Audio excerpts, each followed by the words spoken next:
Danny Boyle is an Academy Award-winning British director who has directed 14 films. His filmography is incredibly eclectic and ranges in quality from era-defining masterpieces to unwatchable trash. His filmmaking career has spanned over 30 years. His most recent film is 28 Years Later, released in June 2025. In this video, I will review all of Danny Boyle's films in chronological order and give each movie a score out of 10 so that I can provide a definitive ranking of his movies at the end of the video. I will also examine the themes, filmmaking techniques, and story elements that Boyle has used throughout his filmography. This video contains full spoilers for all of Danny Boyle's films. Danny Boyle's debut was Shallow Grave, released in 1994. The plot is that when three flatmates' new flatmate suddenly dies, they are shocked to discover a suitcase full of money among his belongings. They conspire to keep the money, so rather than report the guy's death to the authorities, they bury his body after chopping off his hands and legs and knocking out his teeth so the body cannot be identified in the event that the police discover it. The three flatmates then become paranoid of one another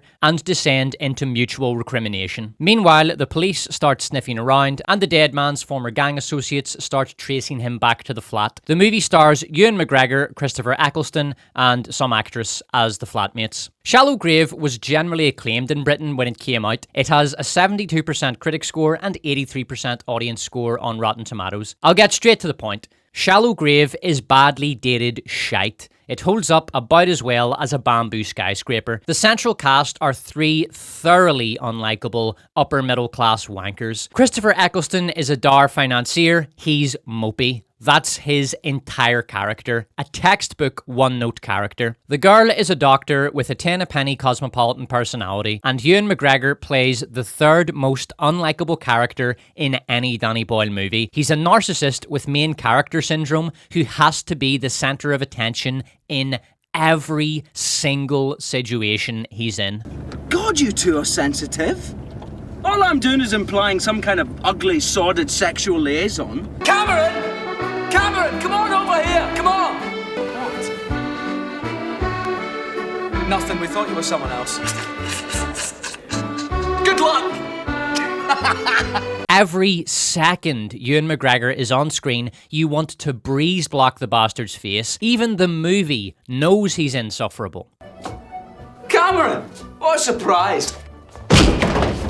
Christopher Eccleston gives a good performance, but his character development is far too fast. He loses his mind overnight because he can't handle the psychological fallout from dismembering the dead man's corpse. He becomes ultra paranoid, he hides the money in a water tank in the attic, then takes to living in the attic and spying on the two other flatmates through holes he drills in the roof. The premise of Shallow Grave is totally unconvincing and breaks under examination. So the flatmates discover the body of some writer who has just moved in and they want to keep his money. Okay, this is not complicated. Hide the money in the attic, then call the authorities and tell them your new housemate died of a drug overdose. OD deaths happen all the time, the paramedics won't think twice about it. Then split the money three ways, head off to your own wee lives, and never contact each other again. These are reasonably intelligent people, a doctor, an accountant, and a journalist, but the movie doesn't even work unless all three of them are so thick they're convinced that the only way to keep the money is to dismember a body, making it look like they've committed murder, thus creating a self-inflicted prisoner's dilemma. There are a few nice visuals. The holes Christopher Eccleston drills in the attic create light beams that make the attic look like a jungle, suggesting that Eccleston has become a wild creature living in an alien habitat of his own creation. At the end, the three flatmates fight over the money. Christopher Eccleston stabs Ewan McGregor, wounding him, but then what's-her-name kills Eccleston. Then, in the movie's standout moment, uses a shoe to hammer the knife that Eccleston stuck Ewan McGregor with further into the wound in order to pin him to the floor. Then she takes off with the money. But then it is revealed that Ewan McGregor tricked his flatmates by replacing the money with bundles of newspaper, which invites the question, why does he hang around after he swaps out the money? Either what's-her-name or Christopher Eccleston are going to open up that case soon, and when they do, Ewan McGregor's treachery will be discovered, so why does he wait around after the swap? The final scene is a shot of Ewan McGregor's blood dripping onto the money he has hid in the floorboards. Cause it's blood money. Did you get it? This is a crude, hammy attempt at symbolism by an inexperienced director. Though the final twist, which shows what's-her-name in hysterics after discovering that Ewan replaced the money with newspaper, is nicely edited, well acted, and cathartic. Shallow Grave's subplot is absolutely pathetic, a complete waste of potential. Gangsters are looking for the dead man to get their money back. They find out where he was staying by torturing a couple of NPCs. The gangsters barely speak a word in the movie, and when they do find the flat, they're dead within minutes because Christopher Eccleston clobbers them to death with a hammer. Then the wankers take the gangsters' bodies to the shallow grave where they buried the writer, dismember the bodies, and bury them. The police soon discover all 3 bodies, and this precipitates a recriminatory fallout among the wankers. Shallow Grave contains not a single good set-piece scene. The movie just plods boringly along a sequence of barely connected scenes until Dickhead breaks out in a big grin because he's rich now. Then it ends. The film has some nice visuals, some decent music, good casting and acting, no great scenes, and 0 rewatchability. Shallow Grave is an awful movie. 3 out of 10. Despite being complete crap, Shallow Grave was a major commercial success. It made $20 million on a $2.5 million budget. There are 2 elements in Shallow Grave that Danny Boyle used again in future movies. One, a big pile of money becoming a central plot device, and the second is what I call the Heart of Darkness character beat. This is when a male character goes crazy, strips almost naked, emulates the behavior of an apex predator, and kills people. Danny Boyle is particularly fond of the Heart of Darkness and used it in 4 movies after Shallow Grave. The Heart of Darkness is an attempt to emulate the character Colonel Kurtz from Apocalypse Now, which is Danny Boyle's favourite movie. Tell us how seeing Apocalypse Now changed the direction of your life. Well, it's the greatest film ever made. Shallow Grave is forgettable, vapid garbage, but I'm actually glad the movie succeeded, because if it had failed, Danny Boyle would not have been able to make his follow-up.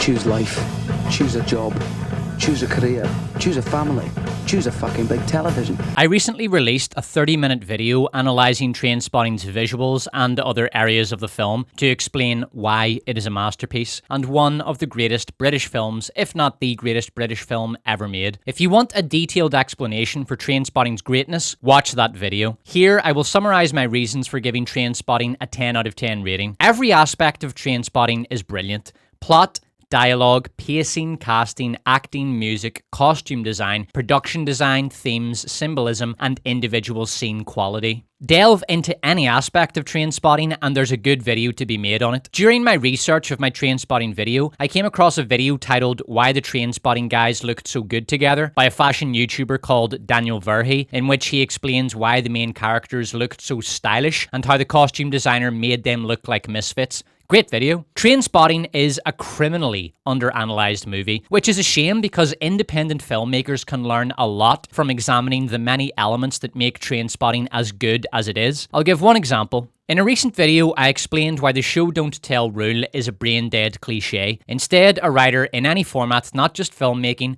should use an effective mixture of show and tell. Tommy's story is an excellent example of how to combine show and tell effectively. The film shows Tommy in peak health, establishes his character with action, and shows the beginning of his breakup with his girlfriend. Tommy tells Renton about the breakup and goes on heroin. When Tommy next shows up, he's an AIDS-ridden, junky ruin of his former self, begging Renton for skag money. Later, at Tommy's funeral, Renton's friend tells him how things ended for Tommy. The movie could show all of this, but it would require an entire subplot that would bloat the runtime, destroy the story as a first-person narrative told from Renton's perspective, and kill the pacing, which would be calamitous because Trainspotting's pacing is breakneck from start to finish. Trainspotting is a lightning-in-a-bottle movie, a great movie which possesses a magic that cannot be recreated by emulation, a magic that comes from the coming together of creative forces in a place and at a time when those forces are at maximal mutual advantage. These are movies which capture the zeitgeist. Other examples of lightning-in-a-bottle movies are Star Wars, Die Hard, Pulp Fiction, Ghostbusters, The Matrix, and the Lord of the Rings trilogy. In Trainspotting, the combination of the cast, a legend-tier performance by Robert Carlyle, the iconic soundtrack, the cinematography, and extensive attention to detail in the visuals, the perfect balance between high-tempo scenes and slower, quieter, reflective scenes, everything. It all comes together to create a timeless cinematic masterpiece. If there is a problem with Trainspotting, it's that it created an impossible standard for Danny Boyle to live up to. His follow-up to Trainspotting was never going to be as good, but fuck me, it did not have to be as bad as Everybody calm down or this girl's brains are going all over the wall. A Life Less Ordinary. Let's start with the obvious. The movie's name is ghastly and almost certainly contributed quite a lot to its well-deserved failure at the box office. A Life Less Ordinary, it conjures images of a retired female botanist who takes horse riding lessons to inject a bit of excitement into her dreary days. The movie is about the star-crossed love tale of Ewan McGregor and Cameron Diaz. Ewan McGregor gets fired from his job as a cleaner and kidnaps his boss's daughter, Cameron Diaz, as revenge. They have a wacky adventure together while two angels sent from heaven, posing as a kidnap and rescue team working for Cameron Diaz's father, Ian Holm, try to make the unlikely couple fall in love. So Cameron Diaz and Ewan McGregor fall in love and get married at the end. Redeeming aspects? I have just typed redeeming aspects ? And for the past several minutes, all I have done is stare at my computer screen while my mind desperately searches for anything positive I can say about this movie. Cameron Diaz and Ewan McGregor are fine. They showed up on set and read their lines with an appropriate level of emotion, but their characters are so trite and badly written that the performances cannot get beyond showy emotional slapstick. Ewan McGregor plays the man against the system, which was so prevalent in the 90s that by the end of the decade it had become a stock character. Famous examples include William Foster in Falling Down, Peter Gibbons in Office Space, Tyler Durden in Fight Club, Lester Burnham in American Beauty, Ricky in American Beauty, and Neo in The Matrix.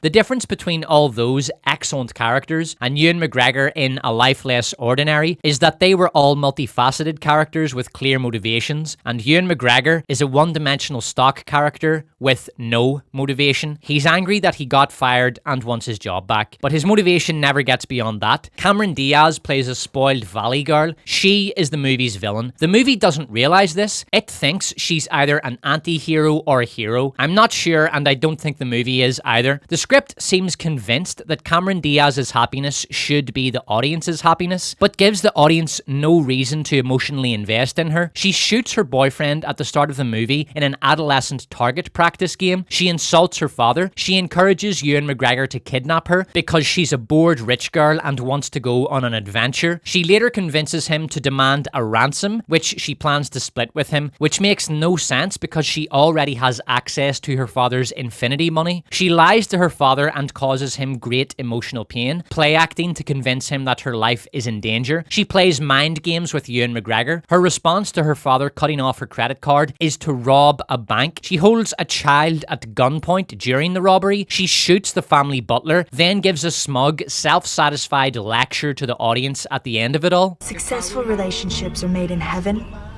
not founded on the daily practicality of two people being prepared to tolerate the imperfections of one another. She's an impressively detestable character, the second most unlikable character in Danny Boyle's filmography. The movie thinks you should root for her because she's young and hot and sassy and Cameron Diaz, and because of this, it forgets to give her character a single redeeming trait or redemptive act. A Life Less Ordinary has terrible visuals, choppy editing, lazily choreographed fight scenes, shoddy production design that shows, an annoying and intrusively massive letterbox. Seriously, why is this letterbox so huge? There are scenes in which the tops of characters' heads are cut off because of this knight's helmet letterbox. In other scenes, the characters' heads bob in and out of frame. The impression I got watching the movie is that a deep letterbox was imposed on the finished edit by the studio. The music is run-of-the-mill shite, lazy needle drops that signify nothing and make no attempt to form part of the movie's overall aesthetic, which it doesn't have. A Life Less Ordinary looks like a commercial wearing a burqa. Everyone is phoning it in because they can't do anything else. The writing is so trite and the direction so lazy and haphazard that they are forced to phone it in. Literally, the only part of the movie I wasn't bored was when Stanley Tucci offers to fix Ewan McGregor's teeth while treating a bullet wound Ewan received during the bank robbery. Delroy Linden plays one of the angels and he is really trying, but his character is a nothing sandwich. This could be any actor and it would make no difference to the character at all, because there is no character here. There is only a plot device. The movie seems to be going for Lynchian surrealism, but it's far too bland to pull it off. There are no consequences for the character's actions because the script does not require there to be consequences. Ewan McGregor kidnaps Cameron Diaz, a tycoon's daughter, but when he's on the run with her, no one recognizes them and the police never look for them. Cameron Diaz robs a bank, a hold-up during which she holds a gun to a child's head. I'm no legal expert, but I'm fairly sure that's jail time. But no, nothing happens. She marries Ewan McGregor at the end and everybody celebrates. Then red confetti falls on them because, I don't know, red is the color of love and it's coming from above, so love falling from heaven because heaven made them fall in love. Yeah, not exactly up there with the visual symbolism of Trainspotting. There is no chemistry between Cameron Diaz and Ewan McGregor. In terms of forced romance, this is down there with Rupert Grint and Emma Watson in Harry Potter, Dane DeHaan and Cara Delevingne in Valorian and The Thousand Reasons Not to Watch This Garbage or whatever that piece of shit was called, Mark Ruffalo and Scarlett Johansson in whichever Marvel movie that was, and the most recent entry into the latrine of bad screen romances, I'm gonna be a dad.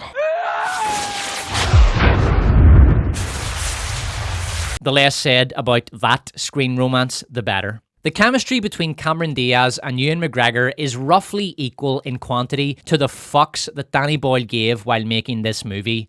0. The script isn't so much full of plot holes and plot contrivances as it is formed entirely of them. Why can't half a dozen security guards restrain Ewan McGregor? After Ewan McGregor makes off with Cameron Diaz, why was he not pursued by the police? Our heroic duo needs somewhere to hide out, so the script conjures a fully stocked, fully furnished, unoccupied cabin in the woods for them. Why does Cameron Diaz want money? She has access to infinity money via her daddy. Why am I being asked to like a character who held a child at gunpoint? Why hasn't Ewan McGregor or Cameron Diaz been recognised? Their photos would be widely circulated in the local and national news. Why does Ian Holm trust these two randoms who showed up claiming to be kidnapping experts? Why doesn't he check their credentials? Why doesn't he use his own people? His daughter was kidnapped before. It is an absolute certainty that he would have experts at his disposal in the event of another kidnapping. These experts aren't shadowy figures from the crime underworld. They're professionals. They even have job titles: Kidnap and Ransom Professionals, or K&R. Delroy Lindo actually played a K&R guy in another movie, Ransom, starring Mel Gibson. Great movie. Why does Ian Holm trust this mysterious duo with a $2 million ransom? Why doesn't he send Ian McNeice with them to safeguard the money? I'm probably the first person in years to finish A Life Less Ordinary in one sitting. Maybe in the 90s, a viewer could sit on the couch in the middle of a Wednesday afternoon in a hungover daze with some faraway portion of his attention drifting drearily over this slog. After a while, he becomes vaguely aware that the movie has ended while pondering the potential of Cameron Diaz's swimsuit scene as wanking material. But nowadays, anyone unlucky enough to attempt a viewing of A Life Less Ordinary will check right the fuck out of this bollocks well before the 30-minute mark. A Life Less Ordinary is fucking awful. 1 out of 10. A Life Less Ordinary was the first critical and commercial flop of Danny Boyle's career. It has a Rotten Tomatoes critics score of 41% and audience score of 59%. The movie was a miserable flop, making $14.6 million on a $12 million budget. The one positive Danny Boyle could take from A Life Less Ordinary was that he had reached bottom. This was his career low point. He would never, could never make a worse movie, could never present a character more unlikable than whoever Cameron Diaz was playing, could never offend the audience as completely as he had with this turgid bollocks. From here, things could only get better. Right? Christ, where do I even start with this fucking cinematic abortion? The Beach was released in 2000. It is universally regarded as Danny Boyle's worst movie. Absolutely everything is wrong with this movie. Leonardo DiCaprio is a tourist who doesn't like tourists, so in order to escape them, he and 2 other tourists go to a secret island full of tourists. Then Leo fucks his friend's girlfriend, murders a baby shark, fucks some willowy Trustafarian ponce, leaves some Swedish guy who got bit by a shark to die in a tent, eats a caterpillar and goes crazy. Some more tourists show up to the island, the drug farmers who run the island shoot them, then get angry and tell all the wankers who live on the island to fuck off. So they all fuck off except the Trustafarian ponce. Then Leo looks at a vacation photo and smiles, and that's it. That's the beach. Okay, let's just skip the foreplay and get right to the cum shot. The beach is appalling. It is Danny Boyle's second worst movie. Leonardo DiCaprio is dreadful. This is his career low. He plays the most unlikable character in any Danny Boyle film. The premise is that some asshole's biggest problem in the world is that there are too many tourists in his vacation spot, so he wants to go somewhere with less tourists. You know what? Who am I to assume that I can communicate the fullness of Leo's suffering? Instead, let us hear the tale of woe from the man himself. Ben, if you would. The only downer is everyone's got the same idea.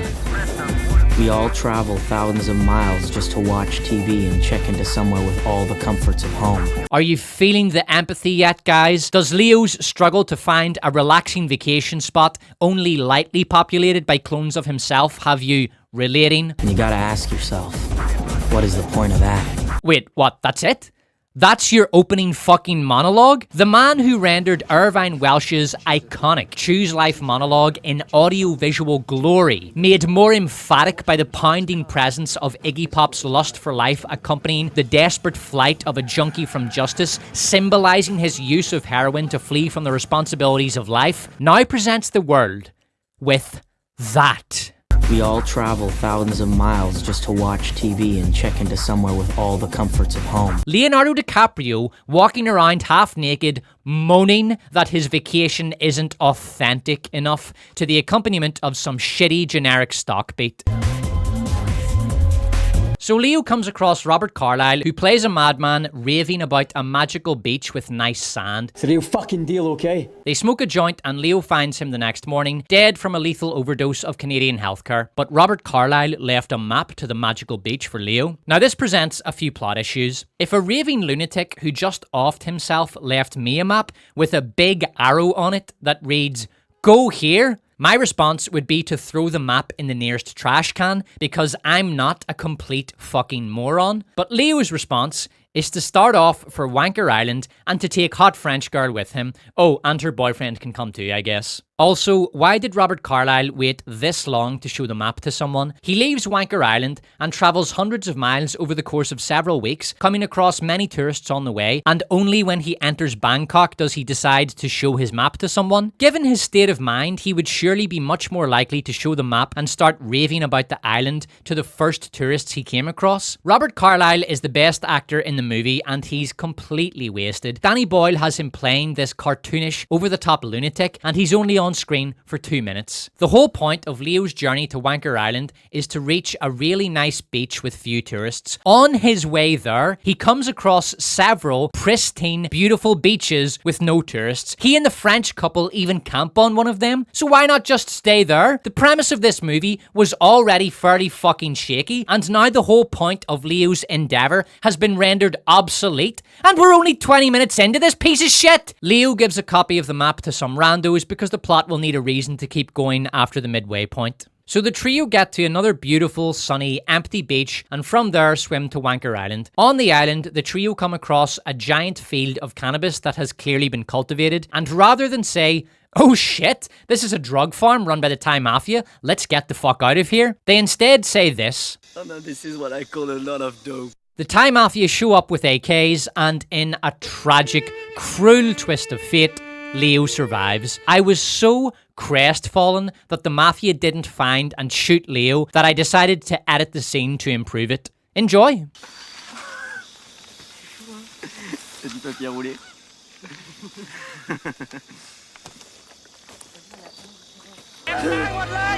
The trio leap into a plunge basin, then they find the tourist colony and join up. The colony itself only functions because the script requires it to function. There are at least 50 colonists on this island, and all of them are young backpacker types. Now, I was a young backpacker myself once. In fact, I backpacked around Thailand for 2 weeks. Great time, man. I met well over 1,000 fellow travelers throughout my 20s, and in my experience, backpackers and young tourists generally want 3 things: sex, alcohol, and good company. I was no exception. Now let's run a few thought experiments on this island colony.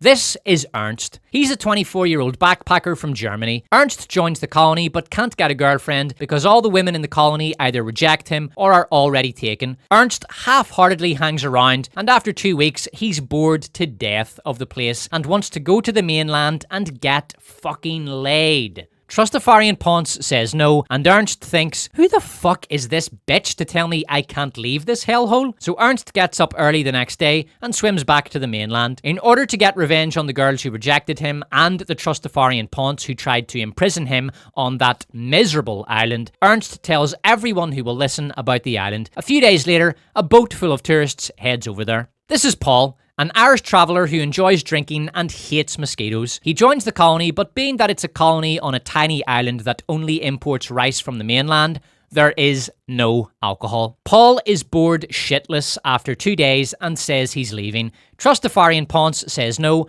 Paul tells her to fuck off, swims back, gets drunk at the first tourist spot he comes across, tells everyone about the island, and warns them not to go there. This is Chad. Chad joins the community, and on his first night there, he fucks Stacy. Now, Stacy was in a relationship with Tyrone, and when Tyrone finds out that Chad fucked Stacy, the two men fight. But then Brock breaks up the fight and says, "Bros, let us not fight over one worthless hoe. Instead, let us join forces in brotherhood." So Chad, Tyrone, and Brock head to the mainland immediately, where they smash copiously and talk occasionally of the island to whoever happens into their orbit. This is Ken. He's an engineer who likes to talk politics. He is extremely conservative. He joins the community, but he hates everyone there because, unlike them, he's not a vapid moron whose only goal in life is hedonistic pleasure. When Ken attempts to talk politics, the colonists respond with vague hippie platitudes about peace, love, and open borders. So Ken leaves immediately, creates an extremely accurate map showing the way to the island, and hands out several dozen copies of it in the hope of destroying the colony. You get the point. The island colony only works if it is populated by NPCs who have no free will. The entire premise of a secret community populated by tourists doesn't work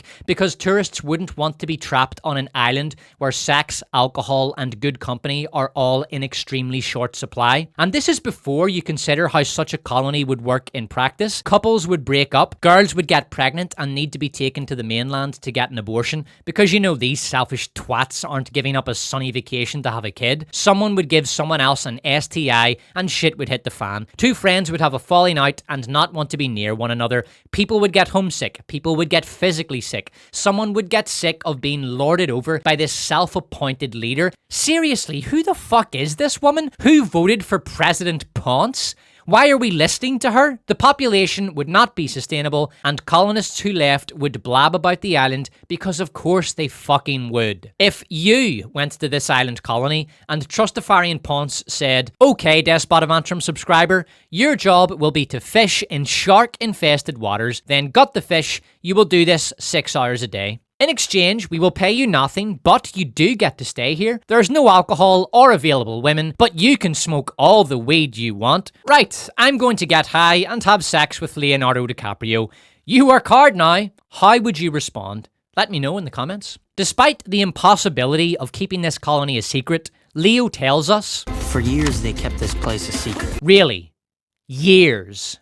For years, these people have been imprisoned on a tiny island in Thailand, thousands of miles from home, with ultra-limited dating options, consumer goods, hygiene products, and no medical or dental facilities, forced to do unpaid work for room and board, lorded over by some random-ass pommy bitch, endlessly tortured by mosquitoes, and deprived of all modern entertainments, and they enjoy this? They enjoy it so much that they choose to stay here for years. Okay, Danny, great setup, man. Well done. You got me. For a second there, I thought this colony was real. So when do we get the twist revealing that this is a medical facility carrying out human experiments? Trustafarian Ponce is actually a mad scientist. Everyone on the island has been brainwashed, and Leo and his friends are next. What? You mean this is supposed to be real? You actually expect viewers to take this seriously? It was just a beach resort.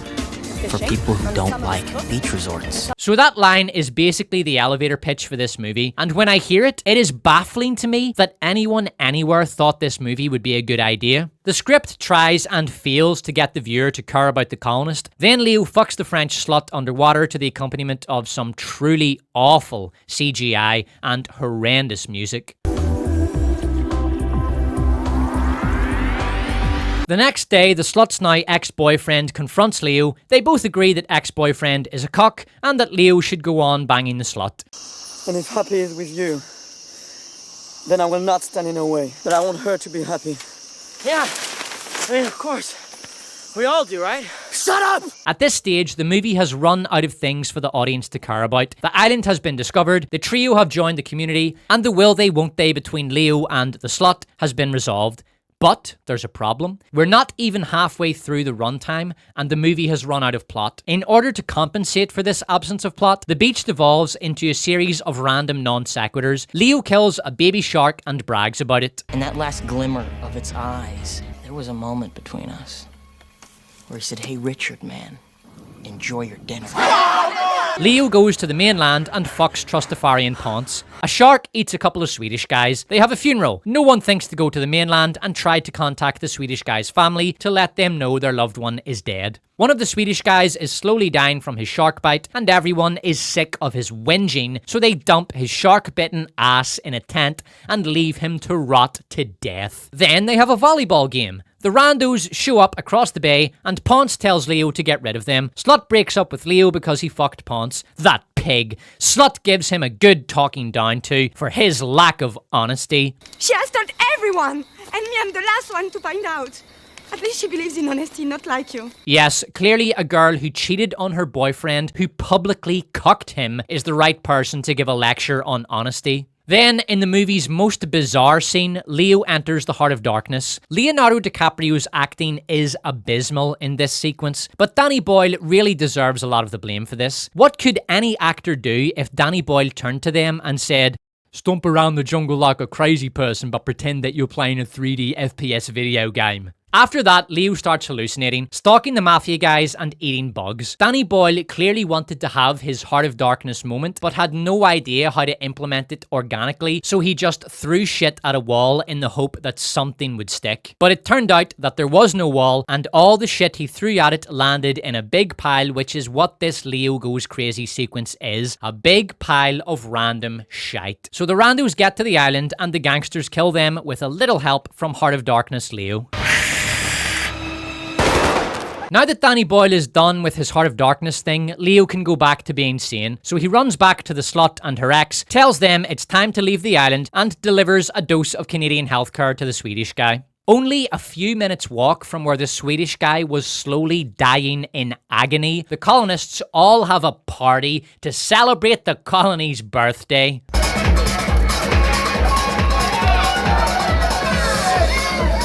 The gangsters catch Leo and make Ponce shoot him, but in a tragic twist of fate, the gun is empty. This makes everyone realise that she's bad, and they all leave. Naturally, I had to edit this scene to improve it. Let's see if they can take it. God! They can take it. The beach ends with Leo in an internet cafe, smiling as he remembers that time he went to an island and played a volleyball game while some Swedish guy was dying of a shark bite in a tent a short distance away, then personally witnessed 4 tourists get murdered and some crazy bitch tried to kill him. You might think Leo wouldn't have the fondest memories of Wanker Island, but according to him, it was paradise. I still believe in paradise, but now at least I know it's not some place you can look for, because it's not where you go, it's how you feel for a moment in your life when you're a part of something. Also, the music is really upbeat, which means that this is a happy ending, and the island was great, except for the 6 deaths and 1 attempted murder that occurred there. Notice also that the first email in Leo's inbox is from Mom and Dad, and reads, "Where are you?" But this does not prompt Leo to at least try to get in touch with the 2 dead Swedish guys' families or the 4 dead tourists' families. No, he just looks at the photo and smiles, spews a few platitudes about all his journey has taught him, and this utter fucking catastrophe of a movie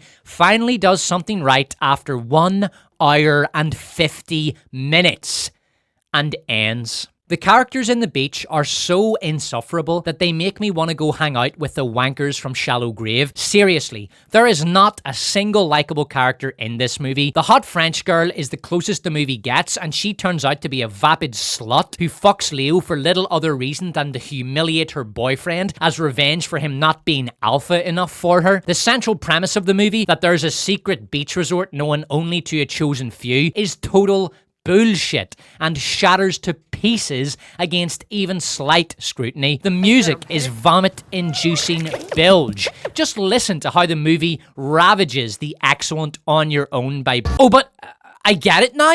You see, Leo is on his own in the jungle, and the song is called On Your Own.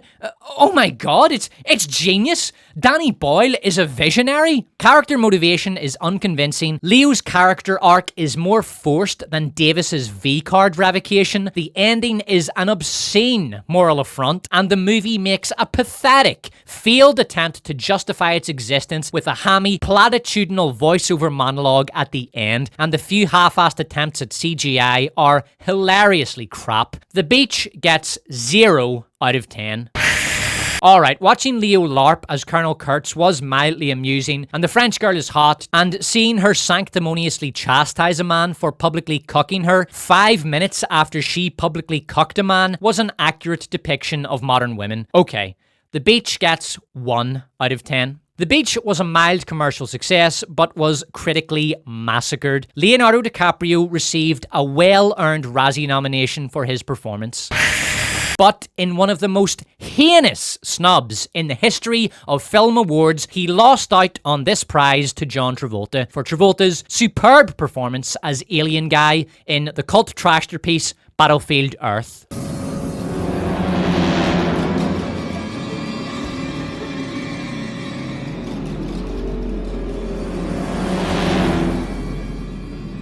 I am going to finish my review of The Beach with my first ever fan edit of a movie. I will massively improve The Beach by editing it together with parts of Deep Impact. Hey, what's up guys? I'm Leo. I'm new here. I'm awesome because I stole my bro's girl and murdered a baby shark. By the way, did you hear there's a giant asteroid headed for Earth? Pretty scary, huh? It's fine. The astronauts will deal with it.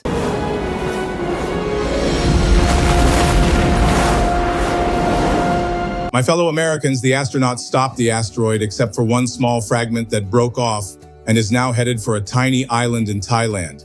Fortunately, the island is inhabited only by an insufferable gaggle of trustafarian wankers and a few murderous drug farmers. We hope they all burn in hell. We congratulate the asteroid fragment on its excellent target selection and award it the Congressional Medal of Honor for services to humanity.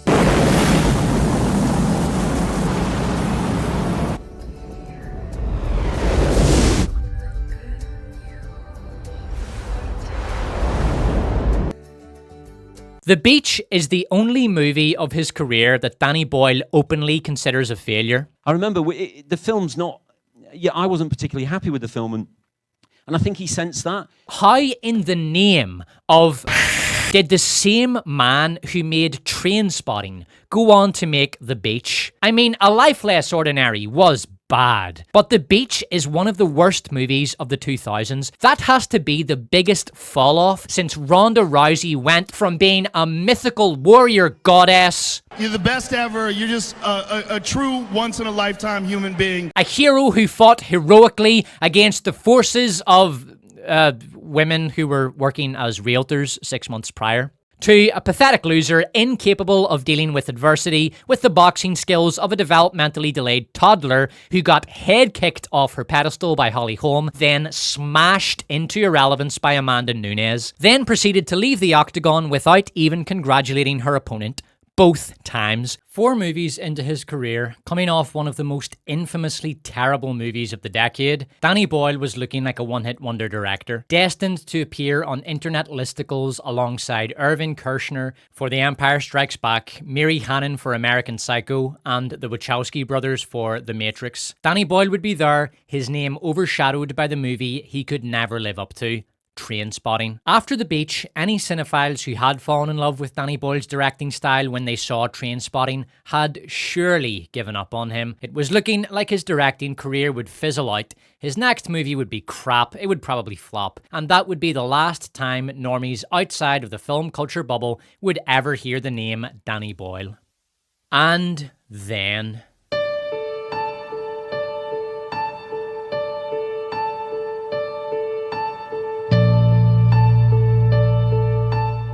28 Days Later is one of the greatest comebacks in the history of popular culture. It's one of the best zombie movies of all time. It unchained the zombie genre from the goofy, cheesy aesthetic zombie movies had come to be associated with. It's an excellent character drama, a great action movie overflowing with brutal carnage and intense horror sequences. The concept of a few survivors trying to make their way through a Britain annihilated by the rage virus allows for a roller coaster dramatic arc that yo-yos between adrenaline-filled action and calm, eerie placidity. The central cast are all brilliant and generate superb chemistry. The action is stellar and brilliantly filmed. The music fucking crushes.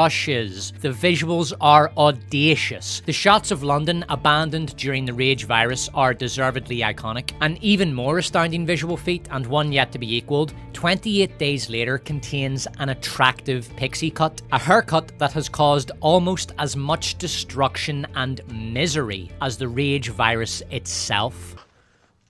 Mark?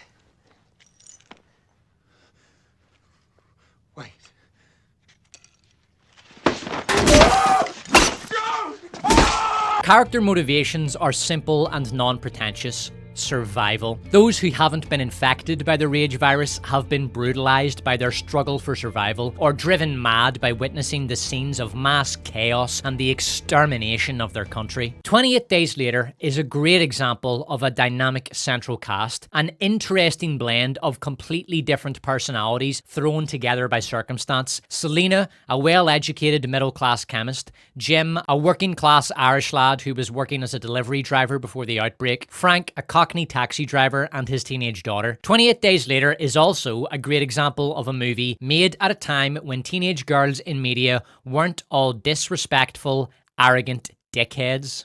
What is wrong with you? I don't need your fucking help. Hannah isn't anything special or particularly interesting. She's just a normal, lovely wee girl, which is why you root for her. Selena risks her life to save Jim, a complete stranger to her at the time. Why? Because no one else will. Jim is a good lad and going through the immediate trauma of losing everything to the virus. He returns home driven by the hope that his parents might still be alive. He finds their bodies but can't bury them. The best he can do is to cover them with a blanket. Frank is a father trying to get his daughter to safety. The audience is emotionally invested in their journey. You want them to survive because you like them. If you want the audience to connect with and root for your characters, do this. You need us just the same as we need you. We need each other. If you want the audience to hate your character and root against them, do this. I don't need your fucking help. Karen iPhone, if you would. I don't need your fucking help. Here's a scene which demonstrates how the different personalities in the central cast play well off each other. Oh, see, this is a really shit idea. You know why? Because it's really obviously a shit idea. Jim doesn't want to go through the tunnel of doom and uses humor to emphasize his point. Frank takes a battering ram approach to the problem, and Selena and Hannah laugh in the back and enjoy the ride. This is only Jim's third day in the apocalypse, so he's more easily panicked than the others. Selena has already made her rationale clear. But it's the most direct route to the other side of the river. She knows that there will be infected no matter what route they take out of the city. This tunnel is the fastest and thus will contain the fewest dangers of death, however great those dangers are. Hannah is a teenage girl, and she does what teenage girls do best. Keep quiet and let the adults handle it. And Frank just wants to get the fuck out of London as fast as possible. Something he has in common with many of that city's modern residents. Another great character moment is when they're having a picnic. In spite of the apocalypse, they can still chill out and enjoy good food in good company. Because of the great work that has gone into character development, Frank's death hits hard, primarily because he was an extremely likable character, but also because Hannah loses her dad. The central characters in 28 Days Later are so good that test screenings for the movie's first cut went badly because everyone hated the original ending, which looked like this. Fucking do it!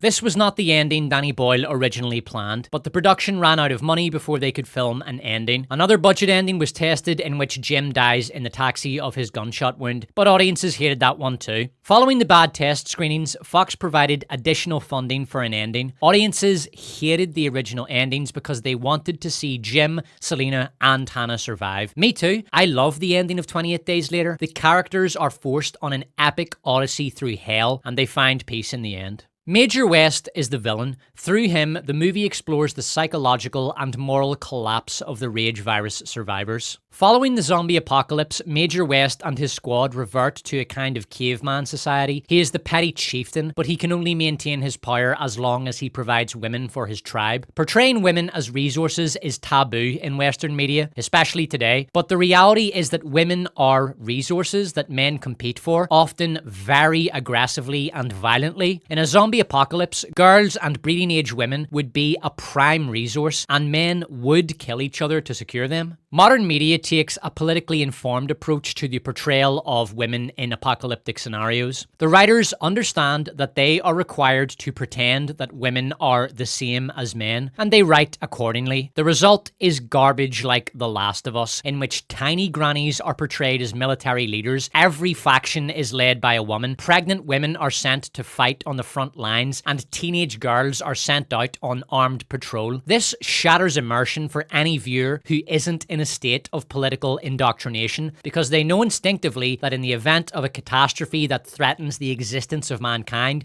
men would be in charge, and women would be a jealously guarded resource. When man enters a struggle for survival, biological reality reasserts itself. 28 Days Later is the only zombie movie I am aware of that accurately depicts this aspect of human nature. Christopher Eccleston was superb as Major West, and he even agreed to take a pay cut when the production started running out of money. In 28 Days Later, Danny Boyle finally nails the Heart of Darkness character beat. He did a rushed, unconvincing job of it in Shallow Grave and gave a hilariously shit character of it in The Beach, but here he finally gets it right. Jim goes full savage after he's almost killed by two of Major West's cavemen. He strips almost naked, runs around like a wild man, kills a soldier, lets Mailer off his chain, beats Corporal Alpha Dickhead to death, and rescues the women that are now his by right of conquest. The Heart of Darkness works in 28 Days Later because it has received sufficient build-up. Jim has been brutalized. He was chased by infected,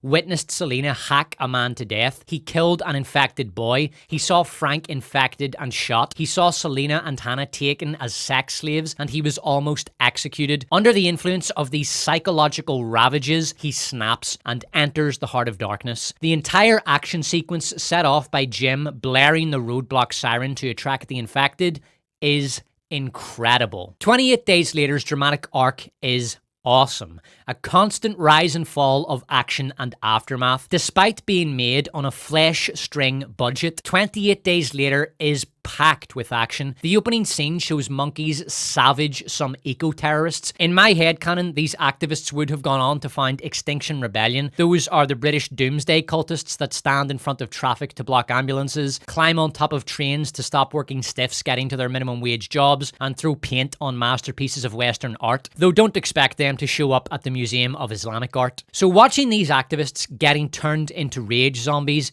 makes watching this scene an exercise in sheer joy. The next action scene is Jim's flight from the first infected he encounters and his rescue, then the attack at Jim's home, then Jim and Selena pursued by the infected and rescued by Frank, the flesh-biting sequence in the tunnel when they are trying to fix the taxi's broken wheel before the infected get to them, Frank getting infected. The last 30 minutes is one long sequence of action scenes culminating in Jim, Selena, and Hannah's escape. 28 Days Later gets a lot of credit for how great a zombie horror movie it is, but its sheer brilliance as an action movie has been largely overlooked. The action works so well because we like the characters under attack and root for them, and because running zombies were new to the audience. 28 Days Later wasn't the first movie to feature running zombies. Nightmare City was, an Italian movie from 1980, but that was an obscure foreign B movie. 28 Days Later was the first time running zombies were brought into the mainstream. Also new was the idea of a viral zombie infection that could spread instantly through blood and saliva. Giving the audience something they hadn't seen before is one of the main reasons 28 Days Later made $84.6 million on a budget of $8 million.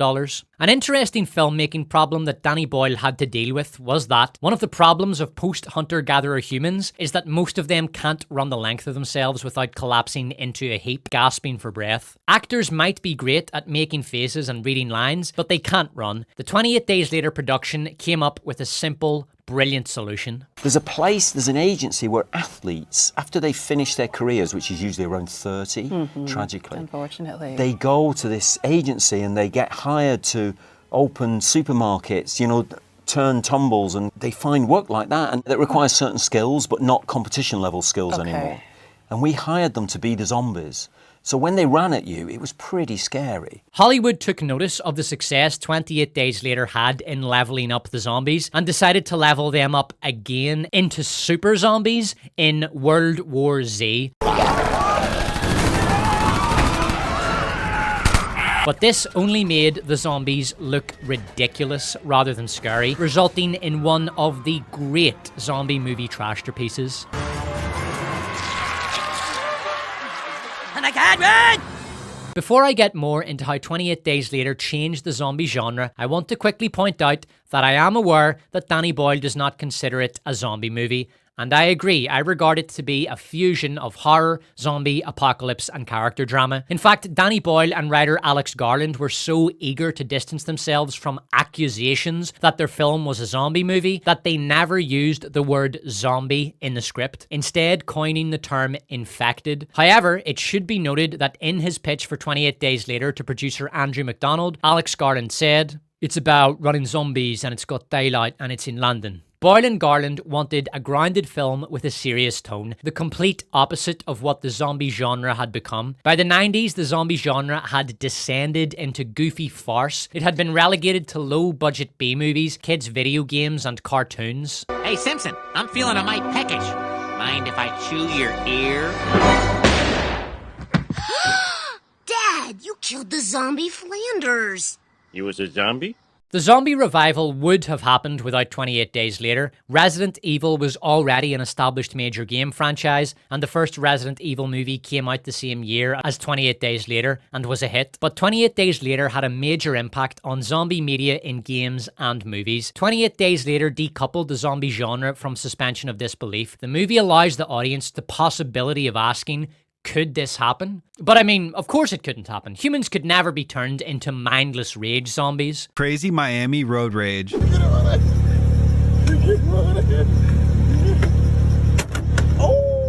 The music in 28 Days Later is excellent. Standout tracks are House in a Heartbeat, better known as the 28 Days Later theme, Frank's Death, and An Ending, a Brian Eno track from the 1983 album Apollo. The main theme mirrors much of the movie's dramatic movement, a placid, peaceful, harmonious piece that explodes into aggressive, dynamic bombast, tranquility interrupted by violence. I mean, it's funny to think it originated from here. It was literally written on this, so if you imagine the,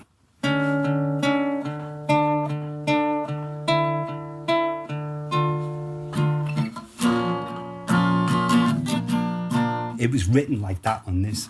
I could make an entire video focusing just on the visuals of 28 Days Later, but for the sake of brevity, I will mention only a few favourite moments. Selena's haircut, Cillian Murphy naked with his flaccid cock hanging to one side, the flaming zombie running after Jim, which emphasises the brutality of the rage virus, Jim mocking the infected as they drive away from them, the zombie cam perspective just before the attack on Jim's house, Selena slaughtering the infected survivor. There's a particularly beautiful moment when the wreckage of London is reflected on the window of the black taxi as Jim looks on in shock. The wreckage passes visually through Jim's head, symbolising how Jim is still struggling to mentally process the disaster director. My favourite visual in the entire movie is when Mailer runs into the house after Jim shoots him off his chain. There's no special symbolism or clever juxtaposition of imagery here. It's just a rage monster chained up like an animal running off to infect some victims. I love it because it's so fucking cool. You might say this visual is off the chain.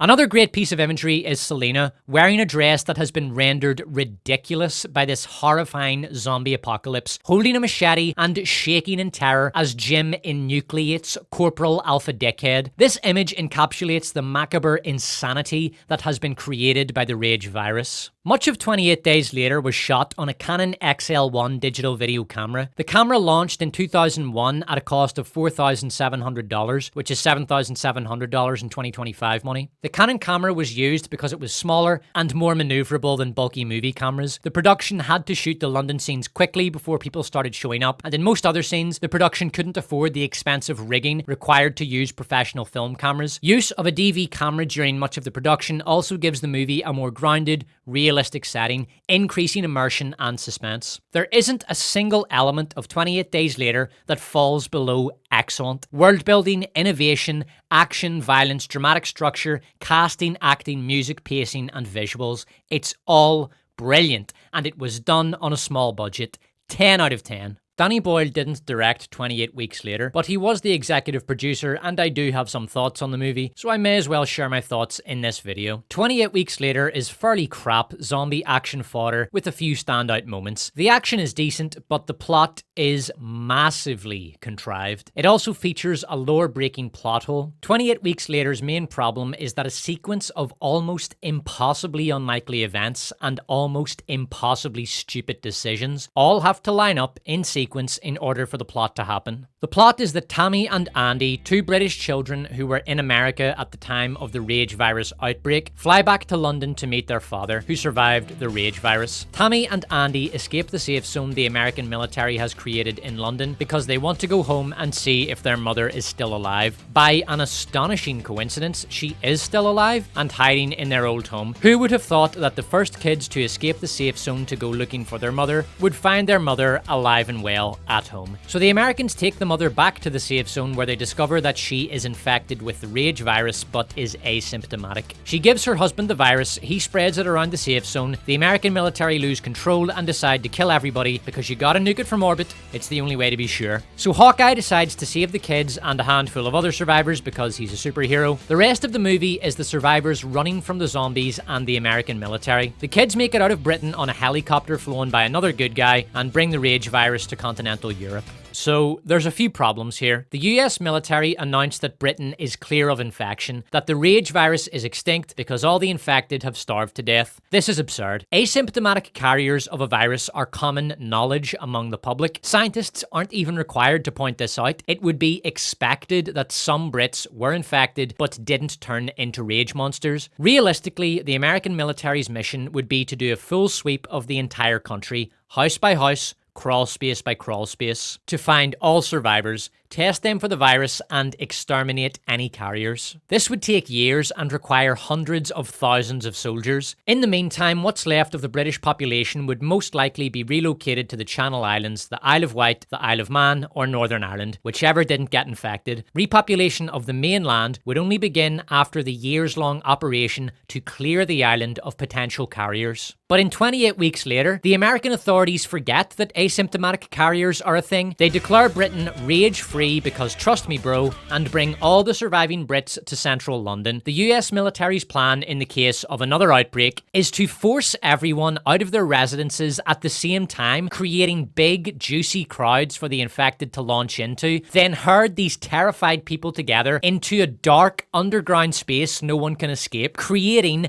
literally the most perfect conditions for the virus to spread. And why is the safe zone in the middle of London? If there is an outbreak, the infected will be able to flee into the urban jungle of London and there remain hidden. Why is the American military's outbreak protocol lock everyone in an unguarded underground parking lot? Surely it would be better for all residents to remain in or get to their rooms and keep their reinforced doors locked and barricaded with the steel bolts provided for just this eventuality. When a survivor is located, the American military bring her into the safe zone before testing her. This is nonsense. She would first be taken to a separate testing site before she is allowed to enter the safe zone. She is left completely unguarded and unmonitored while the authorities are testing her blood, allowing Dawn to casually walk in and give her a kiss on the lips. And due to lax security around the untested survivor, Dawn can just casually wander off and start infecting people. And by the way, no one saw him doing this on a surveillance camera, despite the massive surveillance apparatus the American military has in place. Then Hawkeye decides to disobey orders and go rogue because nice science lady told him one of the kids was immune because possibly trust me bro. The plot of 28 Weeks Later requires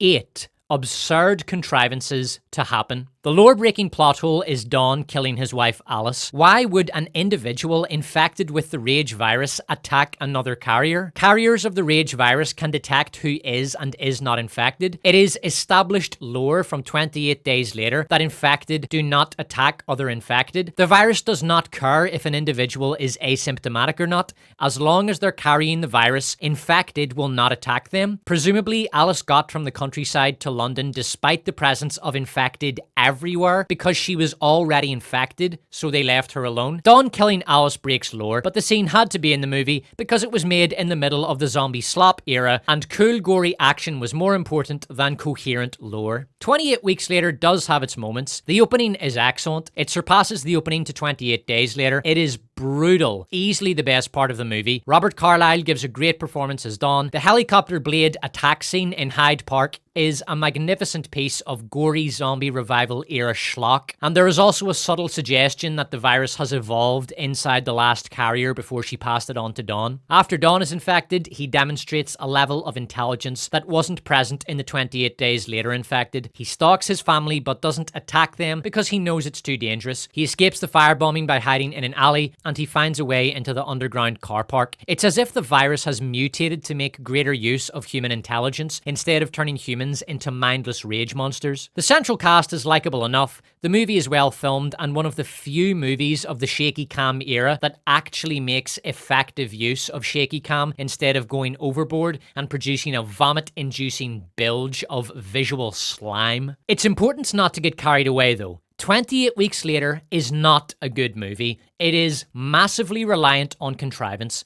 The plot is absolutely ridiculous, and the American military is depicted as a clueless pack of morons who get hundreds of people killed due to farcical levels of incompetence. It's a human v zombies movie with no villains and no interesting human characters. The two child characters are dull as dirt. Hawkeye and Science Lady are complete nothing burger characters, and Alice, who goes through hell surviving the Rage virus and then gets beaten to death along with the lore, gets no characterization at all. 28 Weeks Later is currently undergoing positive retconning in accordance with the Disney sequel trilogy effect. This is when fans of a franchise massively exaggerate the quality of a past entry in that franchise due to their disappointment with a new entry. Many 28 Days Later fans were disappointed with 28 Years Later. Many outright despise that movie, and so they are now asserting that 28 Weeks Later is actually a classic, really underrated, and way better than 28 Years Later.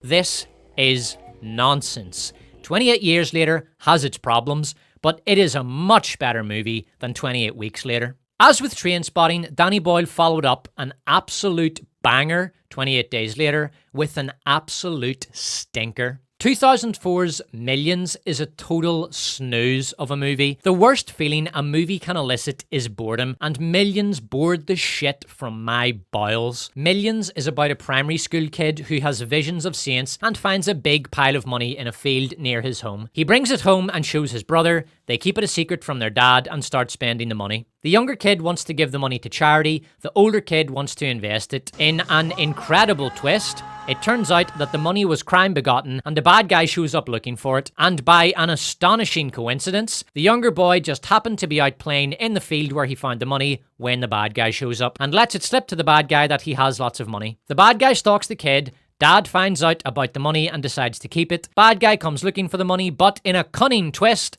The kid foils him by calling lots of charities to the house as a distraction, then takes the money to a railway track near his home and burns it, then has a chat with the ghost of his dead mother, then goes to Africa to help the kids that appear on the sides of those charity boxes at shop counters. The end. Millions contains two subplots. One works, one doesn't. The one that doesn't work is a series of conversations the kid has with a sequence of saints, during which the saint imparts wisdom. I cannot tell you the content of these conversations because I was so bored during these scenes that I was unable to pay attention. The subplot that does work is about dad finding love after becoming a widower. He starts dating a charity worker that visited his son's school. The younger child is afraid of losing another mother figure in his life. The older kid is afraid that his emotionally vulnerable father will suffer further psychic harm if and when the new woman leaves. The romantic subplot is easily the best part of Millions. James Nesbitt is excellent as a father struggling to raise two sons following the recent death of their mother. And his love interest is charming. A woman in early middle age, fully embracing what might be her last shot at finding a good man. This couple was the only aspect of the movie I was emotionally invested in, and had Millions been a typical rom-com about them, with the kids relegated to the subplot and the stupid cursed treasure cliche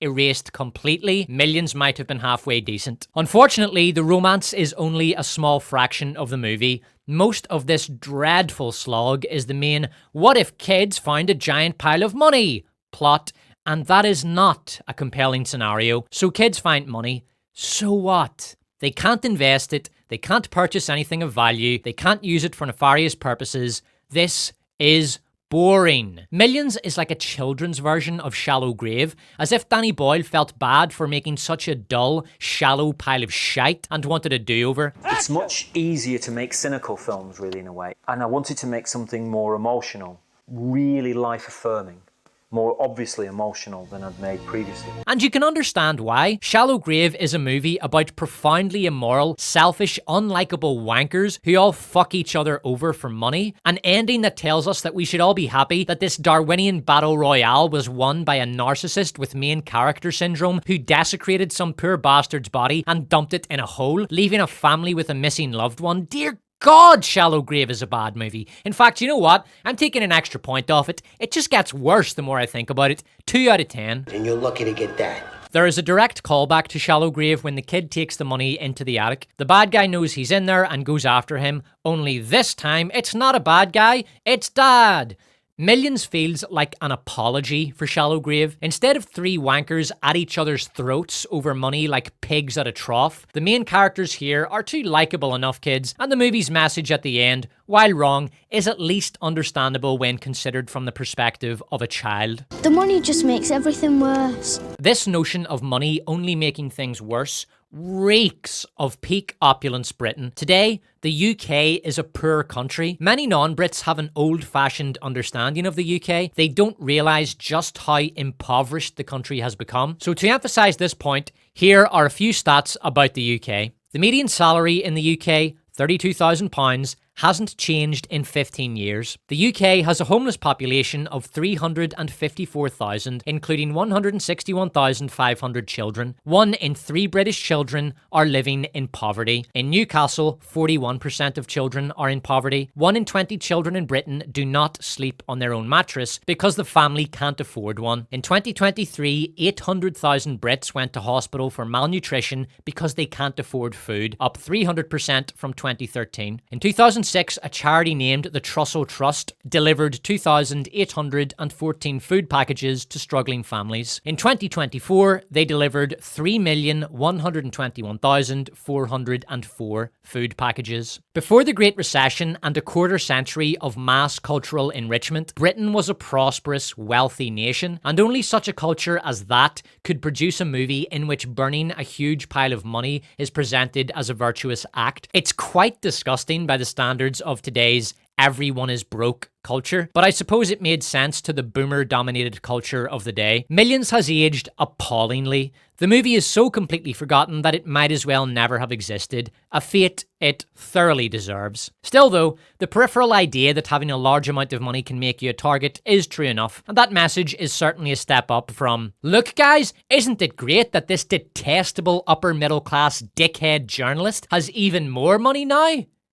Aren't you glad? Apart from a shite, recycled premise and the near total absence of stakes in the plot, Millions' biggest problem is that the main child actor is awful. I couldn't care, leave me alone. What you had to tell me for? Well, you know, sometimes you tell people about Mum and they give you money or sweets. Well, I told Godden. Well, who else would have that kind of money? He has no rage. He has no range and he can't emote convincingly. Danny Boyle clearly realised how bad an actor this kid was during filming. Firstly, because it would be obvious to Helen Keller that this kid couldn't act, and because Danny Boyle inserted this cheeky little meta joke as a cathartic expression of his frustration with the kid's crappy acting. Have you any room? No, Damien. He's tired.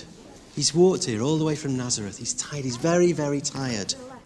The main kid's acting career stumbled on for 6 more years and 4 more productions before some benevolent cosmic force brought it to a merciful end. He's all grown up now and, according to Wikipedia, married with a kid of his own. We wish him the very best. The kid burning the money in the final scene is a culmination of the loss of innocence theme that Millions is based around. The kid starts out with the naive belief that the poor are simply unfortunate souls in need of help. Giving money away reveals to him the brutal reality of freeloaders, do-gooders, and criminals. The money introduces the kid to human avarice. The loss of innocence is the most ubiquitous theme in Danny Boyle movies. This theme appears in all of his films. Shallow Grave fumbles this theme horribly. The wankers are depicted as going through a moral collapse following an initial loss of innocence, but this narrative is contradicted by the fact that all 3 of them were predisposed to desecrate a corpse and deprive a man's family the right to properly mourn their loved one so that they can make off with what is almost certainly drug money. There is no loss of innocence here because all 3 of the wankers were morally corrupt at the start of the movie. Millions gets a lot wrong, but it does at least get the loss of innocence theme right. In that sense, it's an improvement on Shallow Grave, but Danny Boyle would have been better off leaving the protagonists' lives are upended after the chance discovery of a huge sum of money plot in the grave he dug for it in his debut production. Trainspotting's loss of innocence theme is centered around Tommy. He starts out clean, healthy, and happy, just a good mate, but after his breakup, he spirals out of control, goes on heroin, gets AIDS, and dies in a pool of his own vomit. The loss of innocence theme is emphasized by the presence of a kitten in the scene which shows his corpse. The kitten represents the innocent pre-heroin Tommy. The stained, slanted, and torn poster of Iggy Pop represents post-heroin Tommy. The beach is Boyle's worst and most ham-fisted attempt at loss of innocence. The closing monologue attempts to crowbar the theme down the viewer's throat. And as for the rest of us, we carried away our sins and made our way back to wherever it was that we called home, to pick up the pieces. Get fucked, man. You were an asshole tourist before you even knew about the island. You witnessed the man off himself, and your first thought wasn't, hey, maybe we should try to get in touch with this guy's family. It was, I want to go to Cannabis Island and party. And from the get-go, you were sniffing round your bro's girl like a dog round a bitch in heat. There wasn't a moment of your journey to the island you wouldn't have fucked that whore senseless if the opportunity had presented itself. And later, you crack a smile, thinking back to the time you left some poor bastard to die because bringing him to the hospital would have interrupted your volleyball game. Don't blame a community of layabout hippies, you piece of sentient fucking slime. Fuck this, man. Karen iPhone, fucking do something! If I remember correctly, in that last glimmer of its eyes, there was a moment between us where he said, hey, Richard, man, enjoy your death.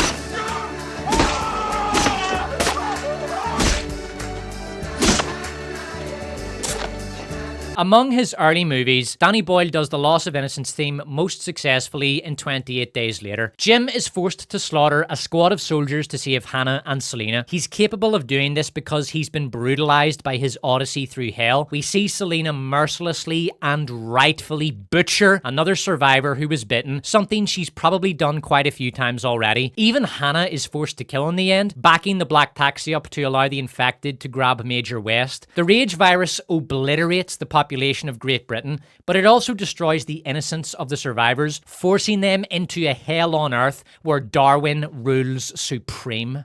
Millions is an awful movie with redeeming aspects. The worst elements of the movie are the hackneyed plot and the main kid's acting, which is downright offensive. But James Nesbitt and the romance subplot just about inches Millions into near watchability. Solid 3 out of 10. Quick bit of trivia, Danny Boyle regrets not making Millions a musical. He wanted Noel Gallagher to write the songs for it. Astoundingly, Millions was a commercial success. It pulled in a worldwide gross of almost $12 million.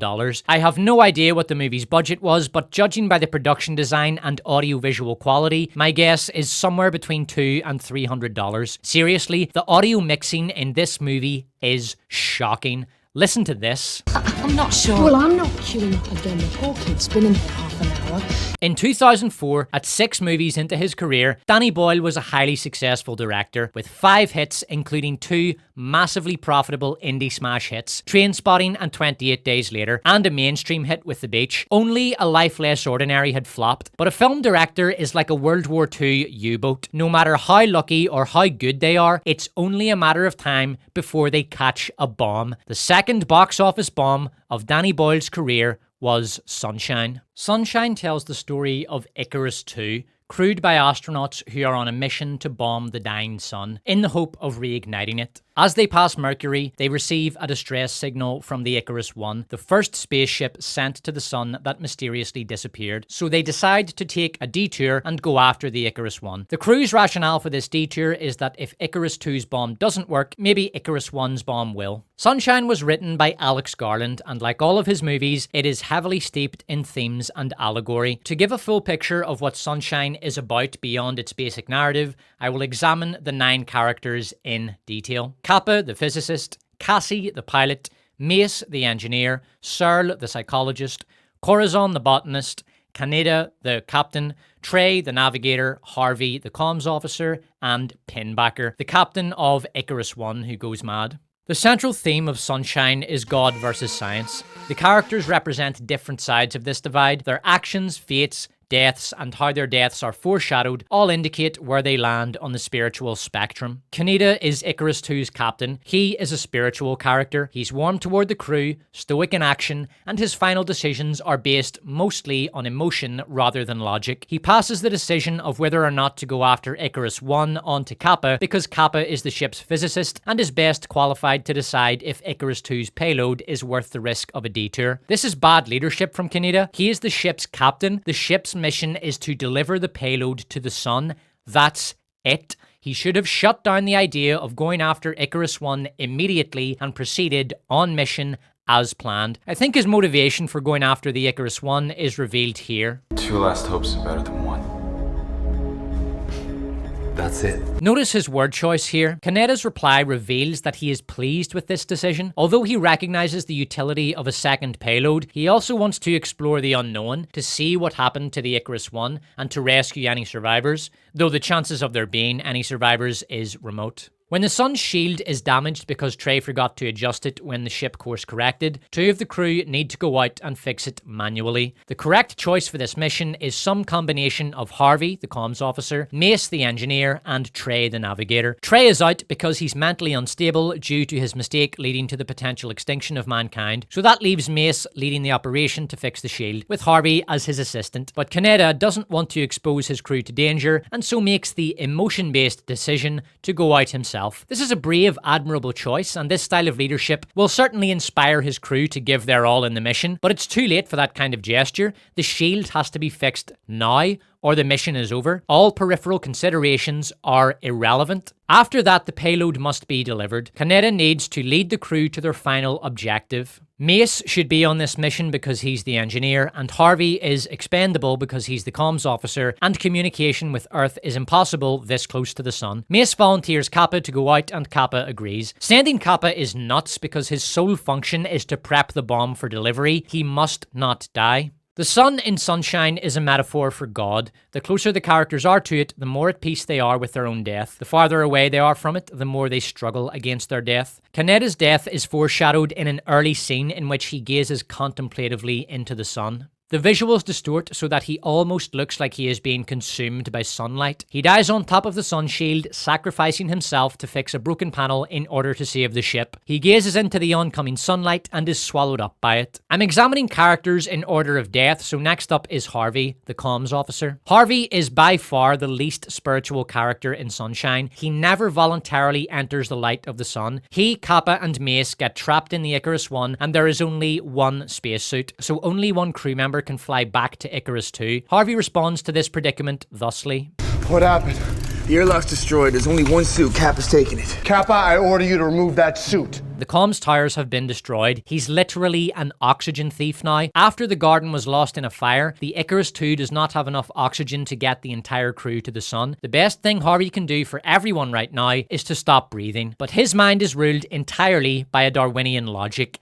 I must survive. Kappa convinces Harvey to cover himself in aluminium foil and take a leap of faith. All three jump out of the airlock, but Harvey loses his grip and tumbles off into the cold, dark, godless abyss. Harvey embraced the Darwinian strategy of survival first, and in a Darwinian universe, those who are excess to requirements must be eradicated. Harvey first freezes, then has his arm shattered to pieces because it looks cool and he deserves it. Then he enters the light of God and, like a vampire in sunlight, burns quickly to vapor. The death of Harvey, the comms officer, is foreshadowed by the comm tower's destruction. The comm tower leaves the protection of the sun shield and is instantly burned. The comms officer meets the exact same fate in a visual couplet. Next to die is Searle, the psychologist, a spiritual character. Searle spends more time than any other crew member in the observation deck, viewing the sun at maximum brightness. He volunteers to stay behind in the Icarus 1 to open the airlock door manually so Kappa, Harvey, and Mace can get to the Icarus 2. Searle struggles least against his death. After his battle is over, he heads immediately to the sun deck of the Icarus 1 and embraces his end as the blinding sunlight washes over him, turning him to ash in seconds. On the extreme end of emotion is Trey. His mistake leads to the death of Kaneda, though really this was Kaneda's fault for his bad decision making. Trey can't take the guilt and loses all faith in himself. He is quickly ruled a suicide risk and put on sedatives. He offs himself near the end of the movie. Corazon the botanist is a logic-driven character. When she enters the sun deck to find Kaneda, she shields her face from the sun.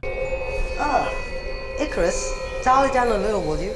She cries at the loss of her oxygen garden, but not at the death of Kaneda. The loss of her scientific work has a greater emotional impact on her than the loss of her captain. Later, she explains in a matter-of-fact manner that Trey must be killed to lower oxygen consumption. But Corazon does not operate entirely on cold logic. She takes great comfort in the sprouting of a bud in the wreckage of the fire. There's no logical reason for her to care about a single bud. The ship only has hours of oxygen left, and a single bud isn't going to change that. She loves this little bud for its own sake, not for any logical reason. Pinbacker murders her as she is holding the bud, symbolic of her dying for a mission that saves life on Earth. Mace is the most logical character and has no sentimental attachment to the lives of the crew or even himself. There is nothing, literally, nothing more important than completing our mission. His decision-making is completely detached from emotion, and he has zero interest in observing the sun for its own sake. The spiritual characters, Kaneda, Searle, Kappa, and Cassie, all die embracing the light of the sun. Their spiritual opposite, Mace, freezes to death. He dies of exposure to the coolant he had to immerse himself in to fix the computer mainframe to bring the ship back online so Kappa can complete the mission. Mace's death is foreshadowed on 2 occasions in which he experiences freezing injuries. The first, a minor injury caused when he plunges his hand into the coolant to grab a tool. Second, severe exposure injuries caused by jumping through space without a spacesuit. Kappa represents both emotion and logic, God and science. His death is foreshadowed by his recurring dream of falling into the sun, but unlike Kaneda and Searle, Kappa struggles against the sun. In his dream, he screams out as he falls into the sun's surface. In the observation deck, when he finds Pinbacker, he shields his eyes. It is only at the end, when Kappa finally accepts his fate, that he embraces the light of the sun and dies peacefully as he is consumed by it. The struggle between God and science is also reflected in his character. He spends too long in the communication booth sending messages to family, he fights with Mace, he volunteers to go with Kaneda, all emotion-based actions, but he makes the decision to go go after Icarus 2 based on a logical cost-benefit analysis, albeit a shockingly woeful analysis that fails to take many variables into account. He knows he should take the spacesuit in the Icarus 2 and doesn't try to be a hero and encourage Mace or Searle to get into the suit. He votes to kill the utterly useless Trey in order to preserve precious oxygen. Kill him. On the extreme end of the spiritual spectrum is Pinbacker, the captain of Icarus 1 who went mad, sabotaged the ship, and killed his own crew. The most common criticism of Sunshine when it came out was that Pinbacker gate-crashing the third act creates a garish genre blender. This is supposed to be a man versus nature story underpinned by the theme of God versus science. Pinbacker's intrusion turns the movie into a cheesy slasher horror. The main antagonist is no longer the brutal indifference of the vast cosmos to human life. It's Freddy Krueger in space. Pinbacker is corny, out of place, jarring, and absurd. I reject these criticisms. Pinbacker's rampage is narratively justified and thematically appropriate. In terms of narrative, Pinbacker doesn't come out of nowhere. He has a setup when the crew of Icarus 2 receive his message. When he chooses for us to die, it is not our place to challenge God. Pinbacker's mental breakdown is also hinted at in Searle's arc. Searle, more than any other character, becomes obsessed with the sun. He spends so long looking at it in the observation deck that his skin begins to dry out and peel. When Kaneda is about to die, Searle's primary concern is finding out what the sun looks like in its raw form. It's as if Searle believes that to gaze upon the naked sun is to see the face of God. Searle isn't the type to go insane and kill everybody on board, but through him, we see the seductive power of the sun. A different, darker personality type could go insane under the same conditions experienced by Searle. The final part of Pinbacker's setup comes here. Are you saying they're still alive? We don't know. But they could be. Before Pinbacker shows up, we know he went insane and probably killed his crew. We can guess why he went insane, and we know it's possible he is still alive. Pinbacker isn't some cheesy second, third act villain who comes out of nowhere to destroy the world and movie along with it. He is the payoff of a careful, thorough setup. Thematically, Pinbacker represents the devil. The sun is God, mankind is trying to reach God, and the devil is trying to prevent this and thus condemn mankind to Armageddon. Great movie, man. Yes, I know, it doesn't exactly follow the laws of physics, but you know what? Fuck the laws of physics. Pinbacker justified his actions by claiming to be an avenging angel of God. But as Shakespeare teaches us, the devil can cite scripture for his purpose. In order to save the sun, to reach God, man must master science and use science to overcome the challenges thrown at him by nature, but he must also overcome the darkness within his own nature, which is stoked in perpetuity by the devil. In the climactic scene, Kappa escapes Pinbacker and sets off the bomb. He finds himself standing in the space between the sun and the energy field created by the bomb. He stands at the point where God and science meet. Through his mastery of science and his rejection of the devil, man has achieved salvation. Alex Garland's scripts are filled with symbolism and allegory. Sometimes this works excellently, as in Dread and 28 Days Later. In other movies, his obsession with symbolism and theme leads to a case of theme over substance, the worst examples being Civil War and Annihilation. 28 Years Later, which Alex Garland wrote, has also been criticised for theme over substance, but much more on that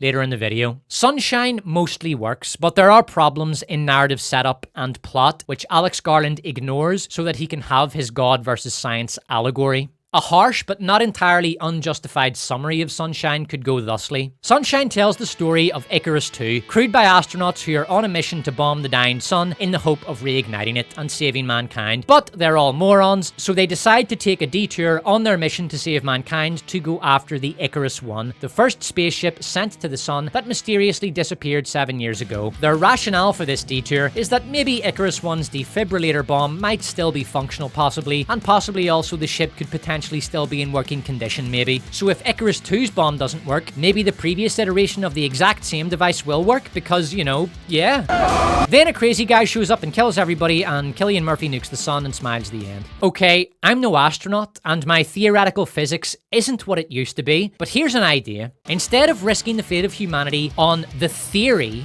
that we might be able to use the Icarus 1 bomb, because trust me bro, how about this?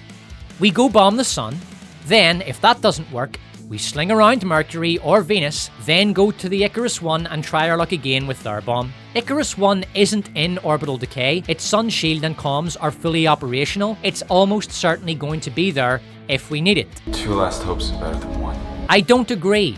If the second iteration of the bomb doesn't work, why would the first one work? The detour is absolutely not worth the risk. Kappa also fails to take into account the possibility that the Icarus 1 is too damaged to make any use of the bomb. Why are the Icarus spaceships even manned in the first place? 6 robots have been sent to Mars, all of them were launched from Earth and flew to Mars along a predetermined route. The entire process was automated and monitored from mission control on Earth. Sending a bomb to the sun would actually be easier than sending robots to Mars because the flight designers don't have to worry about a safe landing. They can simply launch the bomb at the sun and activate it automatically, and that's it. It heads into the sun and defibrillates it. How is the Icarus expected to escape the sun's gravity? The sun's gravity is 28 times that of Earth. Once the Icarus enters near-sun orbit, they are not getting out, certainly not with chemical rockets. Humanity would have to invent some new form of ultra-powerful space travel that does not rely on chemical combustion to escape the sun's gravity. But in Sunshine, all space travel is entirely reliant on chemical combustion. This is another reason why sending a manned vessel makes no sense. This is a suicide mission. The premise of Sunshine only works with head-cannoned futurist technology.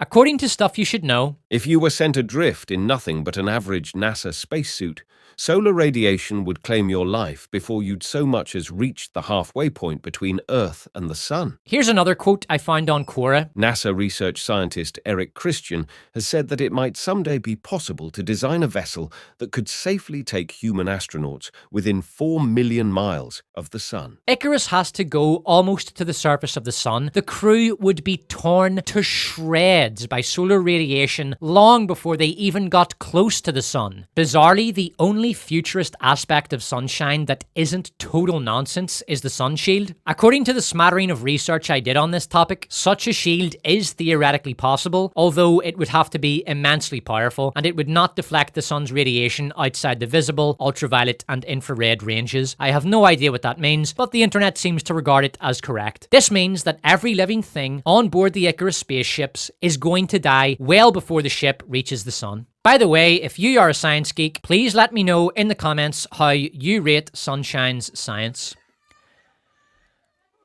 How does a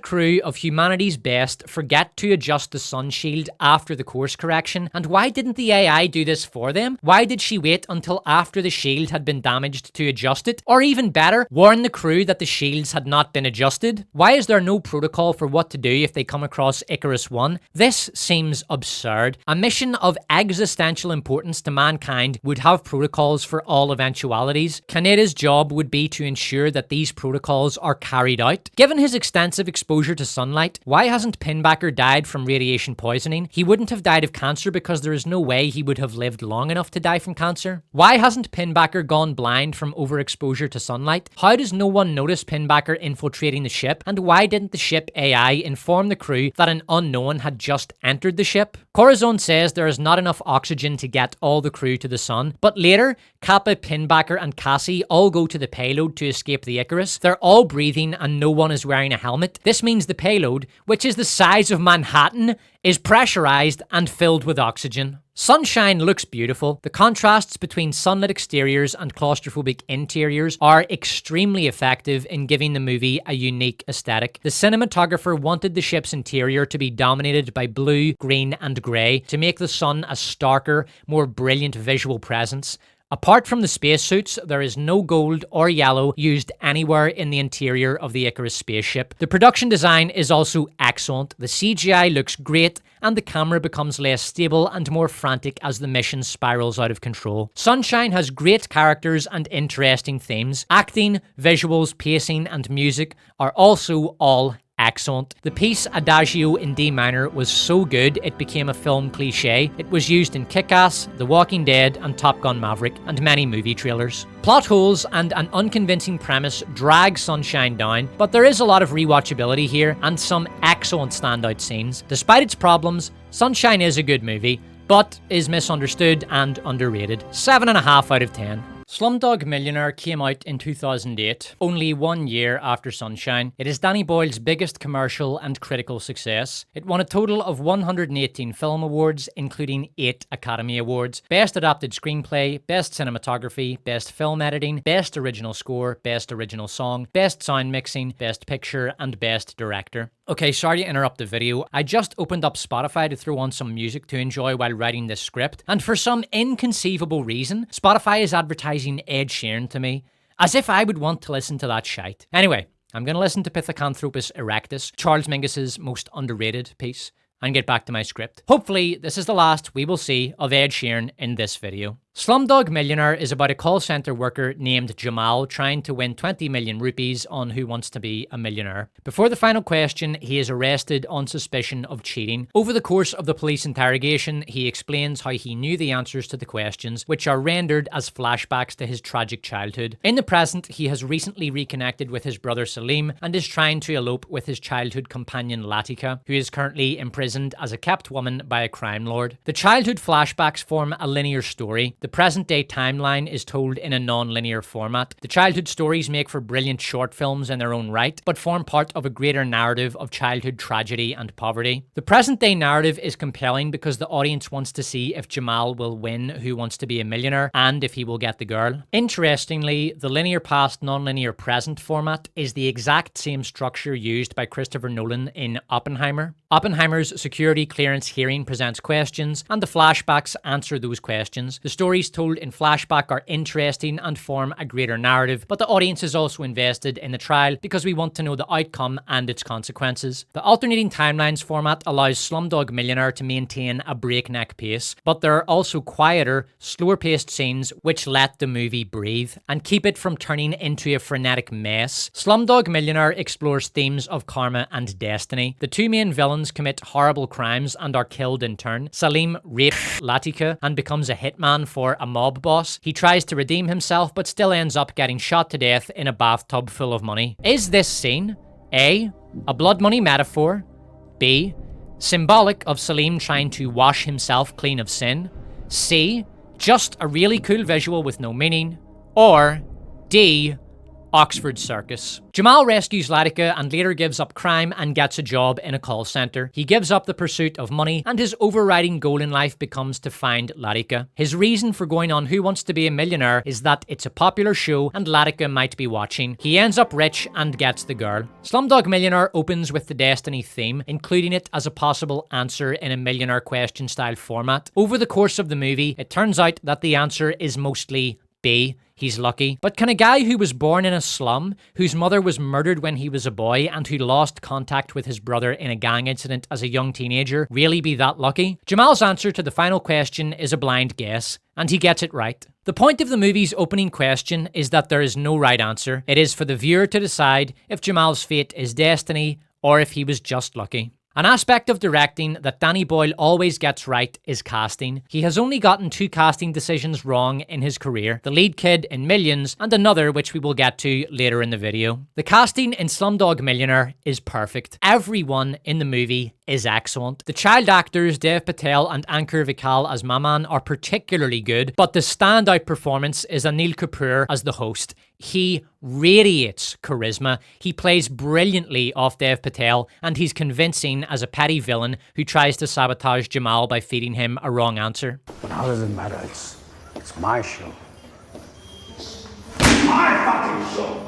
He's a lot smaller than Dev Patel, but his sheer screen presence makes it feel like he's taking up a lot more space. The music in Slumdog Millionaire is mostly great. I've never listened to Indian music or British Indian rap, but some of this shit is off the chain. The music matches perfectly with the action on screen and forms an essential aspect of the movie's unique aesthetic. Particularly excellent tracks are Osaya, Paper Planes, Mosm and Escape, and Latika's theme. I do think Ring a Ring is a bit shit, but not as bad as anything on the Strokes' debut album. Jai Ho is okay, but nowhere near good enough to be used as the song for the dance number at the end. Danny Boyle should have chosen a better song. Slumdog Millionaire is in the middle of Danny Boyle's filmography. It is number 8 of 14 movies. The movie is a brilliant demonstration of a director who has learned from his mistakes, who has learned what works and what doesn't, and applied those lessons. Slumdog Millionaire is Boyle's first since Trainspotting, in which the music is a character in its own right. The music is a core aspect of the audiovisual aesthetic. Danny Boyle botched his attempt to work with child actors in Millions, but here he knocks it out of the slum. All the child actors in Slumdog Millionaire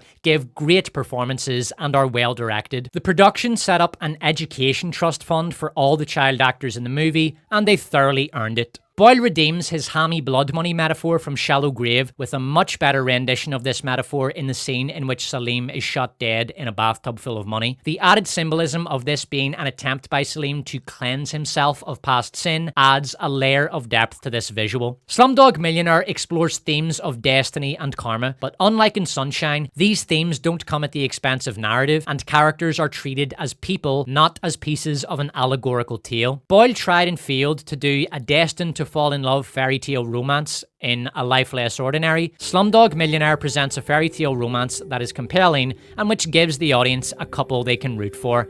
Not fucking... Everybody calm down or this girl's brains are going all over the wall. Danny Boyle's failure with The Beach, in particular, taught him lessons that he applied to the production of Slumdog Millionaire. And we took 8 people to Mumbai with us. Now, it's a lot easier to do in Mumbai because there's a huge film industry there, but I'd learned from The Beach that you go there and you make the film, you don't impose yourself on the local culture, you try and emerge as much as you can from the local culture. And so it was a big factor in the success of Slumdog. The Beach also explores the search for paradise theme. This was supposed to be Leo's character arc. He finds paradise in the end, but as it turns out, it wasn't the beach that was paradise, it was the shark bite victims we left in a tent to die along the way. And me? I still believe in paradise. But now at least I know it's not someplace.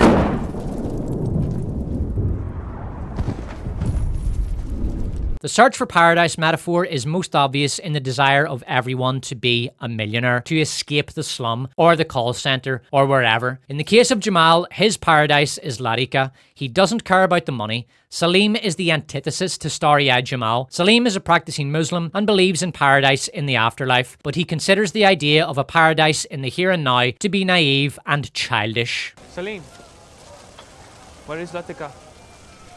Still?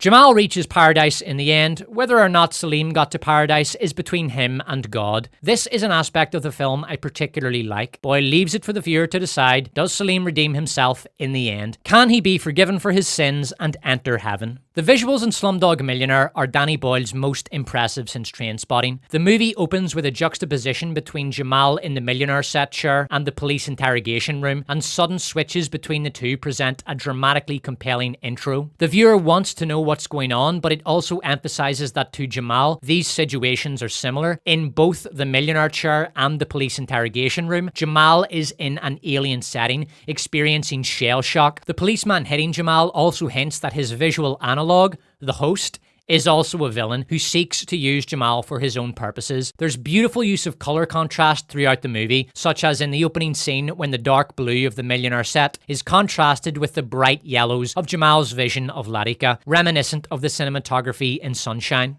In the first flashback, child Jamal is trapped in a shithouse and has to jump into a latrine and swim through feces to go get a famous actor's autograph. This is a metaphor for Jamal's story. He is born in a slum, his mother is murdered, and he is forced to descend into a world lower even than that of the slum. But he makes it out and reaches his goal in the end. I could do an entire separate video on the visuals and symbolism of Slumdog Millionaire, but for the sake of brevity, let's move on. One of the more bizarre aspects of Slumdog Millionaire is that it was advertised as a feel-good movie. A movie poster has the quote, "The feel-good movie of the decade," printed on it. Normies would have seen this and thought, oh wow, a feel-good rom-com. Maybe this is like the Indian Notting Hill or something. Then they walk into a movie that features torture, a little boy blinded with acid, 2 boys witnessing their mother beaten to death by a mob, a child shooting a gang lord in the head, the implied rape at gunpoint of a teenage girl, and facial mutilation as a form of punishment. Even the ending is bittersweet at best. Jamal's brother Salim commits suicide by redemption. Perhaps the movie's most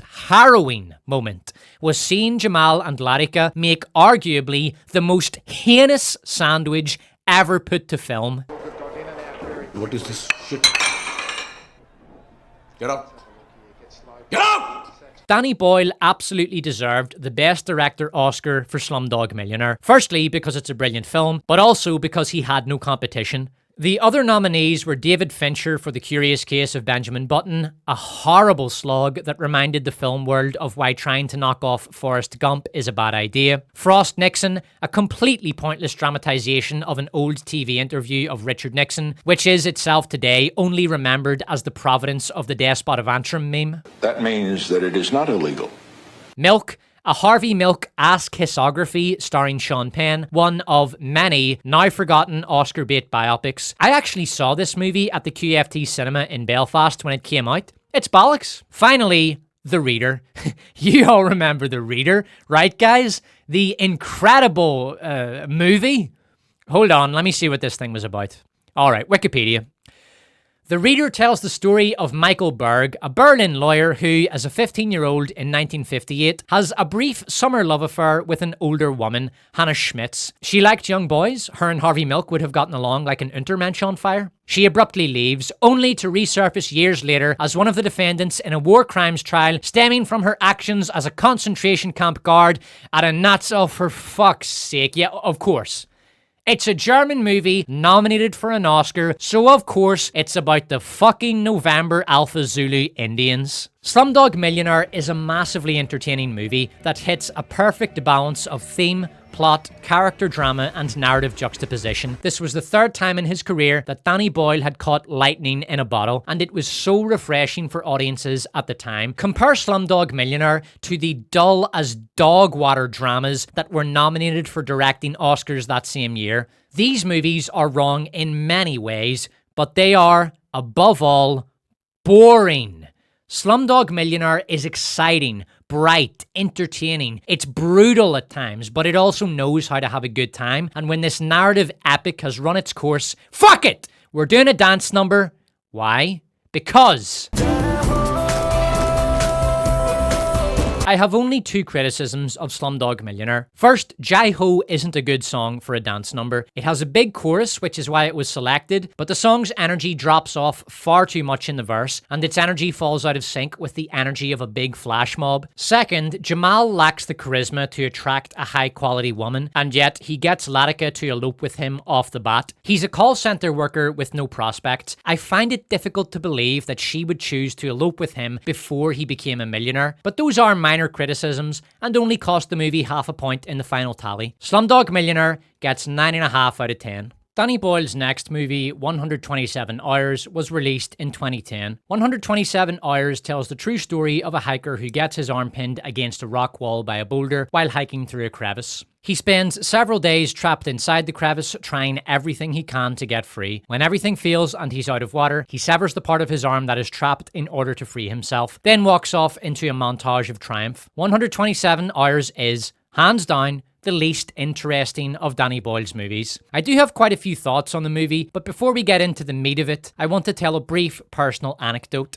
Me and my wife were out for a date, and we decided to eat at a Thai restaurant we'd never tried before. So we ordered a noodle dish that looked good, and as we started eating it, I said, yeah, this is pretty good. By the time we finished the meal, the initial wave of flavour and hunger quenching had worn off, and I said to my wife, yeah, that wasn't amazing, but it was decent enough. When we got home from our date, I turned to my wife and cried out, that meal was fucking shite! The more I think about 127 Hours, the more I dislike it. It's exceptionally dull. It has no deeper meaning than, let's celebrate some guy's triumphant determination to survive no matter the cost. The movie is 30 minutes of James Franco cycling and hiking around, then an hour of James Franco trapped in a crevice where he hallucinates, reminisces, talks to himself, talks into a camera, tries to get free, considers having a wank, and cuts off his arm with a small blunt blade. Then Festival by Sigur Rós plays. Great song, man. Best part of this movie. On the one hand, 127 Hours is an inspiring tale based on a first-hand account of a man refusing to give up. But on the other hand, it's little more than a 1.5-hour advertisement for some asshole's book and speaking events. And what is it with Americans' weird fetish for paying some random asshole to walk around a stage telling them, your life fucking sucks, be more like me. You can start by buying a copy of my book on the way out. Americans even have a name for them. What is it now? Hold on. What do Americans call people who stand on a stage and tell them to be better? Motivational speakers. By the way, if you want to hire Aaron Ralston to stand on a stage and tell you how shit your life is compared to his, you can book him for only $30,000. And if you don't have a local venue, no problem, because he's also available for online engagements for the low price of only $22,000. Now I gotta hand it to the man. Aaron has balls. It cannot have been easy severing his hand with a shitty blunt blade. But let's be real about this. He goes hiking in extremely narrow crevices, he didn't bring his Swiss Army knife, he didn't tell anyone where he was going, and he doesn't have a long range capacity emergency walkie-talkie. He sees a giant fucking rock that looks like it could tumble without much encouragement and climbs over it to jump into a crevice for no reason. Well done, Aaron. You've just been nominated for a Darwin Award. Give yourself a round of applause. What's wrong? Why aren't you clapping? Now, as it turns out, our boy Aaron doesn't win top prize and has to content himself with being runner-up. But as the old saying goes, a half a sandwich is better than no sandwich. Now look, I'm not saying this guy wasn't unlucky and that he is solely to blame for his own misfortune. He's not. But he did have a hand in it. There's nothing especially wrong with 127 hours. The visuals are good, James Franco is great, it's well paced, and the dramatic climax in which Aaron cuts his arm off is outstandingly gory and brutal. Danny Boyle does a great job of communicating the agony the guy went through,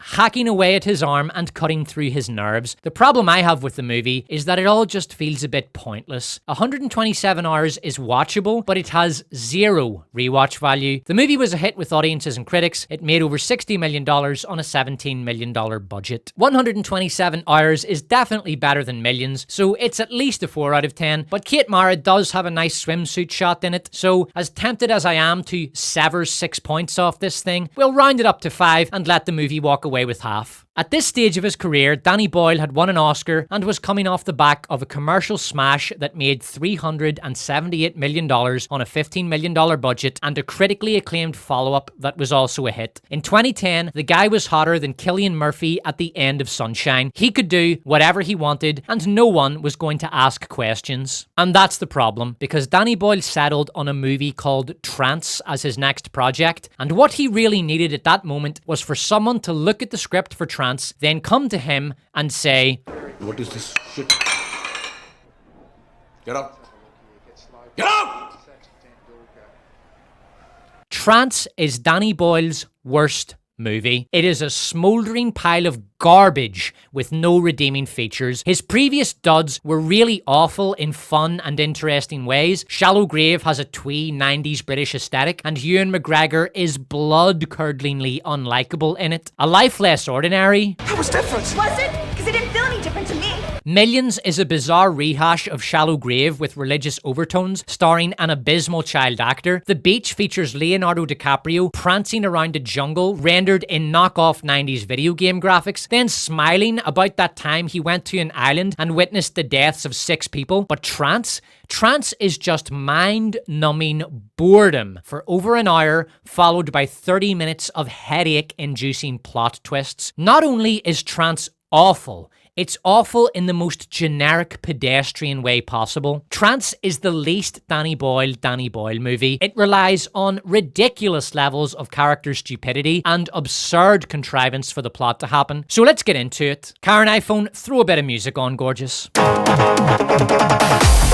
The movie opens with James McAvoy, an art dealer, explaining the protocol in the event of a robbery. Grab the most valuable artworks and put them in the drop slot. James McAvoy loses a pot playing online poker, which will be relevant in a bit. Goya's Witches in the Air is up for auction. I'm sure this painting has some thematic relevance to the movie, and I don't care. Some robbers show up, and it looks like they're going for the painting. James McAvoy takes the painting to a back room to secure it. Notice the security guard standing right in front of him here. This will be relevant in the plot holes section of this review. Just as James McAvoy is about to put the painting in the drop slot, an evil-looking Frenchman, who I'll call Gaston, threatens him with a shotgun. Gaston is about to open the bag containing the painting when James McAvoy shocks him. Gaston responds by smashing James McAvoy in the head with the butt of his gun. The robbers get away, but when they get to their hideout, Gaston is shocked to discover an empty frame where a painting should be. James McAvoy is taken to hospital where he receives surgery. He recovers, is discharged, and returns home to find that his apartment has been ransacked, but curiously, nothing has been stolen. James McAvoy gets a call, and in the next scene, Gaston is torturing him, demanding to know the whereabouts of the painting. In the first of many twists, it is revealed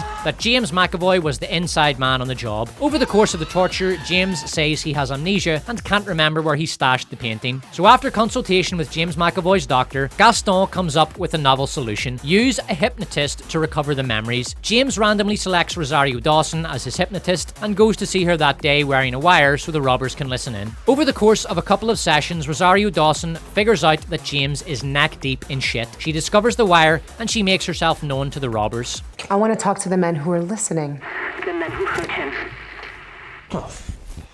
Now at this point, a gang with a functioning brain cell between them would find a different hypnotist. This woman could go to the authorities if she hasn't already, and she's trying to alpha dog the group, which is a headache they don't need. But because these are the world's dumbest criminals, they instead decide to make Rosario Dawson an official partner in the group. The next 30 minutes are torture by boredom. Rosario Dawson tries and fails a few different hypnotherapy techniques. James McAvoy grows more obsessed with Rosario Dawson. Rosario Dawson fucks Gaston, then she fucks James McAvoy, but before she does, she goes to the toilet to shave her pussy, then in a full frontal nudity scene, shows it off to a thoroughly thrilled James McAvoy. Then Gaston takes James McAvoy to his apartment. So James McAvoy gets scared and kills the NPC robbers and Gaston, but in another twist, it is revealed that it was all a hypno dream induced by Rosario Dawson after she fucked James McAvoy. So Gaston grabs up Rosario Dawson, brings her to whoever's apartment this is, and makes her reveal the location of the painting. She tells him it's in a red car in an underground parking lot and kisses James McAvoy. Then James and Gaston head off to find this red car, and not one, but 3 NPC robbers stay behind to guard Rosario Dawson. Why are 3 NPCs required to do this? Why not have 2 or even 3 men go get the painting and leave 1 guard to guard Rosario Dawson? In fact, why not just take everybody? Why don't the NPCs worry that Gaston might make off with the painting? Why are the world's dumbest criminals so stupid? So one of the NPCs tries to Rosario Dawson, Gaston gets distracted, and James McAvoy smacks him in the head with a fire extinguisher which was conveniently to hand. Then takes Gaston's gun and loads it with bullets Rosario Dawson kissed into his mouth. He goes into the apartment and shoots the 3 NPCs. He shoots the NPC that tried to rape Rosario Dawson in the dick, then finishes him off a minute later. The remaining trio go to the red car, and on the way, James McAvoy demands to know the truth from Rosario Dawson. In our 3rd or 4th big twist, I've lost count, Rosario Dawson reveals that she and James McAvoy were in a relationship the previous year. James came to see her seeking help with his gambling addiction. They fell in love, James became abusive, she left him, he stalked her, so in order to rid herself of him, she hypnotized him so that he would forget that she ever existed. Then all of James McAvoy's memories come back, and in another twist, we learn that after he exited the art dealers on the day of the robbery, he murdered a woman he mistook for Rosario Dawson, then hid the painting in the woman's car and drove it to an underground parking lot. After they recover the painting, James McAvoy tries to burn Gaston to death inside the car, but Rosario Dawson runs him over with a van that was conveniently to hand with the keys inside. Gaston is saved, and in the final scene, he opens a package from Rosario Dawson containing a tablet wherein, in a final twist, it is revealed that Rosario Dawson hypnotized James McAvoy with an instruction when she was making him forget she existed. She instructed him to steal a painting for her. Yes, as it turns out, she was the reason James McAvoy organized the robbery. She was the reason he hid the painting instead of giving it to Gaston. She was the reason the young woman in the car was strangled to death. Then, for some reason, she says, If you wish that we'd never met, I can make it go away, Frank. Press right here and follow my voice. So I guess in one final twist, it is revealed that Rosario Dawson has Doctor Strange superpowers and can make people forget important events in their life with a magic spell. The plot of Trance is an absolute mess, filled with plot holes and plot contrivances. Here is a list of things Trance does not have: likable characters, protagonists, a coherent plot, verisimilitude, one good scene, an interesting premise, stakes, one reason to keep watching, Leonardo DiCaprio going crazy in a jungle, Ed Sheeran. All of the characters are villains. There's no one to root for. I felt more emotion for this infected guy at the end of 28 Days Later than I did for a single character in Trance. The audience hook is the location of the painting, but here's the thing. I don't give a fuck. I could not give the hypnotism-induced hallucination of a fuck about whether or not these dickheads get the painting. And no, I don't care that the movie's not really about a stolen painting. It's about stolen memories. I can't care about a character's memories if I don't care about the character. Gaston is a two-dimensional French villain. James McAvoy's only character traits are that he's a gambling addict and a control freak. Rosario Dawson has less personality than Ed Sheeran's voice. When I'm meant to. The henchmen are just mindless NPCs with no agency and no personality. Trance is a contrived mess of a movie, filled with unlikable idiots and bores. After the first big shootout is revealed as a hypnotrance, the audience is disengaged from subsequent scenes because these scenes could also be trances. The movie cries wolf and still expects the viewer to remain engaged when the real wolf shows up. Now, plot holes. Karen iPhone. How did James McAvoy steal the painting with a guard standing right in front of him? Why wasn't James McAvoy investigated by the police or a private detective hired by the art gallery? It would be obvious that it was an inside job, and James McAvoy would be a prime suspect. Of all the methods of memory recovery, what a coincidence that Gaston hit upon the idea of hypnotherapy, and what a coincidence that he let James McAvoy decide which hypnotherapist to go to. Why do the world's dumbest criminals allow Rosario Dawson in on the job? Why don't they go to a different therapist? Why did only Gaston go with James McAvoy to recover the painting? Why did it take 3 NPCs to guard Rosario Dawson? Why aren't any of them armed? How did no one see a man strangling a woman to death inside a small car on a busy London street in the middle of the day? How did no one notice the horrifying stench of a decaying body in the car park? Why wasn't the car tracked by the police to the parking lot via CCTV footage or license plate registry at the car park after the woman's family reported her missing? How did a man with a concussion so severe it caused him to murder a woman successfully drive a car to a parking lot, leave the lot, and not get noticed by anyone until he showed up suddenly in the subway? Why weren't the police suspicious that James McAvoy was found miles from where he was attacked in the art gallery? Why didn't the police trace the CCTV footage from the subway station back to the parking lot and discover the body? Actually, that does make sense, as I'm sure the Metropolitan Police were busy with more important matters. Just because I am genuinely curious, why do you need so many officers for this arrest? Because there are like 11 officers here right now. Why? Why doesn't Gaston jump out of a burning car? Why didn't Rosario Dawson just fob James McAvoy off as soon as he went to her? She knows he's bad news. So Rosario Dawson made a man who was obsessed with her forget she ever existed. And what of the hundreds of photos of her in James McAvoy's phone, or framed photo by the bedside? Or what about when James is having a pint with Ed and Ed asks, "So Jimmy son, how are things with Rosie?" And then James says, "You what?"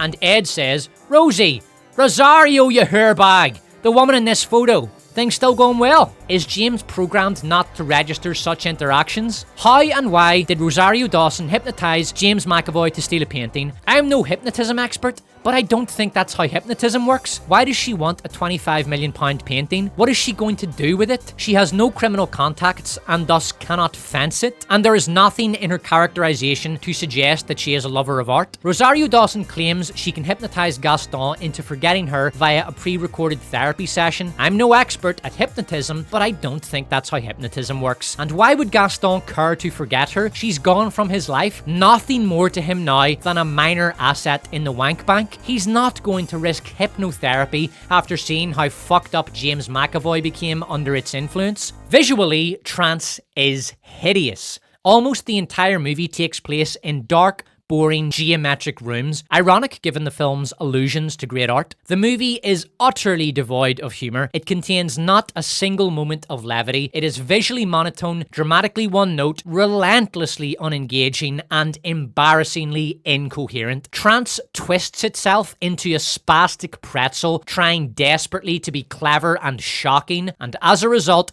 ends up being dull as Neptunian daylight. I absolutely despise Trance. It is a blight on Danny Boyle's career and a libel upon the art of cinema. Trance was a complete failure with zero redeeming traits. This heap of shite deservedly bombed, earning $24.3 million on a $20 million budget. Trance gets fuck this movie out of 10. Boyle's next project was 2015's Steve Jobs, not to be confused with Jobs, a 2013 Steve Jobs biopic starring Ashton Kutcher.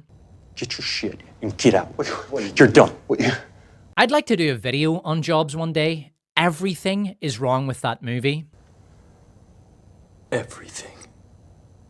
In order to avoid confusion between Danny Boyle's movie and Steve Jobs, I will be referring to the movie as Danny Boyle's Steve Jobs, DBSJ for short, and I will be referring to Steve Jobs as Steve Jobs. DBSJ is Danny Boyle's only biopic and is among the best biopics of the 2010s, specifically the fifth best, behind The Social Network, Lincoln, The Wolf of Wall Street, and Dallas Buyers Club. Most biopics fall into two categories, Oscar bait and cash grabs. Oscar bait biopics usually celebrate a figure with impressive intersectional credentials, such as Milk, which lionizes a homosexual politician who advanced sexual identity politics. Milk was also a pederast who formed a sexual relationship with a 16-year-old runaway boy when Milk was 33, but that relationship wasn't mentioned in the movie. Other examples of Oscar bait biopics are the more recent Maestro, a Bradley Cooper vanity project, Carey Mulligan performing as an actress desperately trying to win an Oscar. The movie celebrates the bisexuality of Leonard Bernstein. Bernstein was also one of the greatest conductors of the 20th century, but the movie mostly just focuses on the gay stuff. Also, listen to Bernstein's 1959 recording of Rhapsody in Blue. It is the greatest recording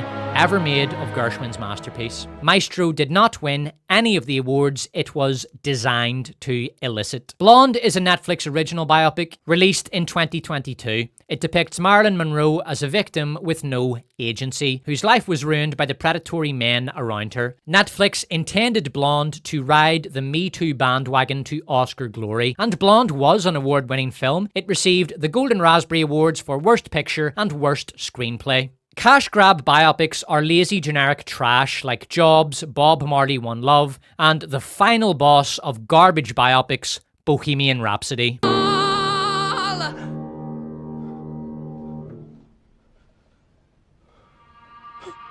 Cash grab biopics exist to make money and nothing else. If they win awards, great, because that means more money. DBSJ falls into neither of those categories. To explain the difference between DBSJ and typical biopic rubbish like Jobs, here is a clip from another biopic, Richard Nixon's favourite movie, Patton. General Patton kommt aus einer Offiziersfamilie. Sein Großvater wurde im amerikanischen Bürgerkrieg ausgezeichnet. Patton erhielt seine Ausbildung am Virginia Military Institute und in West Point. Na gut, aber was ist er für ein Charakter? Was ist er für ein Mensch? Dross, like Jobs or Bohemian Rhapsody, present a series of notable events and anecdotes. This happened, then this happened, then this happened, then this happened. This structure is the greatest hits format. DBSJ actually makes an attempt to tell the audience about the man. Who was Steve Jobs? How did he think? How did he develop over time? What were his strengths and weaknesses? The movie does this by adapting a structure completely different from the greatest hits format. DBSJ is presented in 3 acts, told in real time.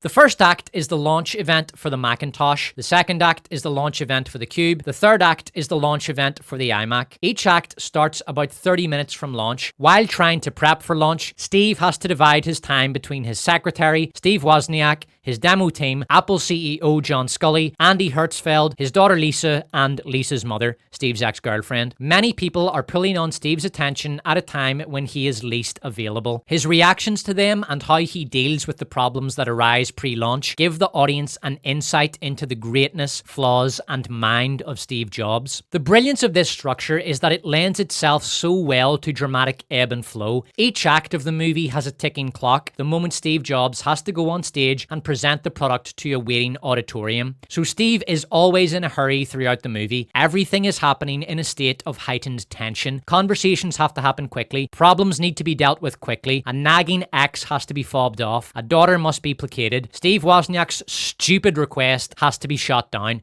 More on that in a bit. As a tribute to DBSJ, I am going to mix up the structure of this review by here presenting the negative aspects of the movie before finishing with more positives. There are only 2 relatively minor problems with DBSJ. First, each act being a product launch, while a brilliant means of getting inside Steve Jobs' head and showing his development over time, has a minor trade-off.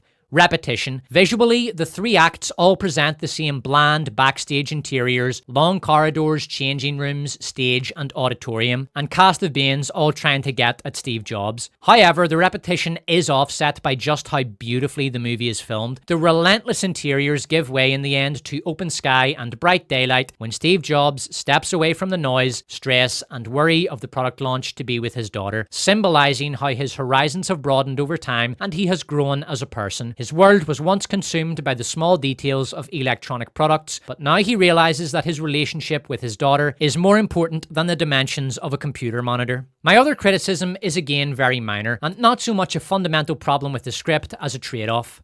The dialogue. We're not a pit crew at Daytona. This can't be fixed in seconds. You didn't have seconds. You had 3 weeks. The universe was created in a third of that time. Well, someday you'll have to tell us how you did it. This is an Aaron Sorkin screenplay. Sorkin wrote The Social Network and Moneyball. He's excellent at witty, polished dialogue that sounds great and is infused with an everyday poetry. I know you've done your homework and so you know that money isn't a big part of my life, but at the moment I could buy Mount Auburn Street, take the Phoenix Club, and turn it into my ping pong room. While the dialogue sounds great, it's noticeably unnatural. People don't talk like this. Almost every movie you watch is likely to contain unnatural dialogue, but in Aaron Sorkin's scripts, it's particularly prominent. Still though, it's a trade-off with an upside. Fun and memorable exchanges between characters, and DBSJ is far from the worst example I have seen of unnatural dialogue. That would be women talking. But wait, aren't you suggesting that the attackers are as much victims as the victims of the attacks? That all of us, men and women, are victims of the circumstances from which the colony has been created? We do not need to be forgiven by the men of God for protecting our children from the depraved actions of vicious men who are often the very same men we're meant to ask for forgiveness. In all other regards, DBSJ is excellent. Michael Fassbender is brilliant as Steve Jobs. In fact, the entire cast nail their roles. Seth Rogen as Steve Wozniak, Kate Winslet as Jobs' secretary, Michael Stuhlbarg as Andy Hertzfeld. Even the child actors playing Steve's daughter are good. Once again, Danny Boyle knocks it out of the auditorium with the casting. Daniel Pemberton wrote a damn good score for the movie. Particularly outstanding are the tracks Skylab Plan and Russian Roulette, not to be confused with...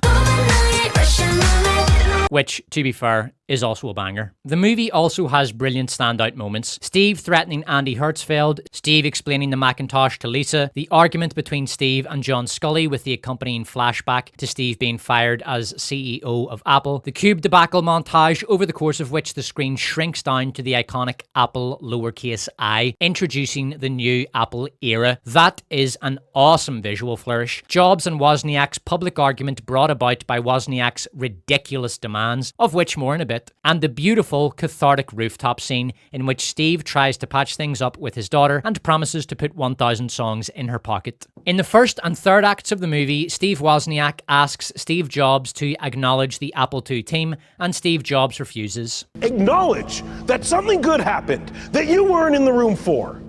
No.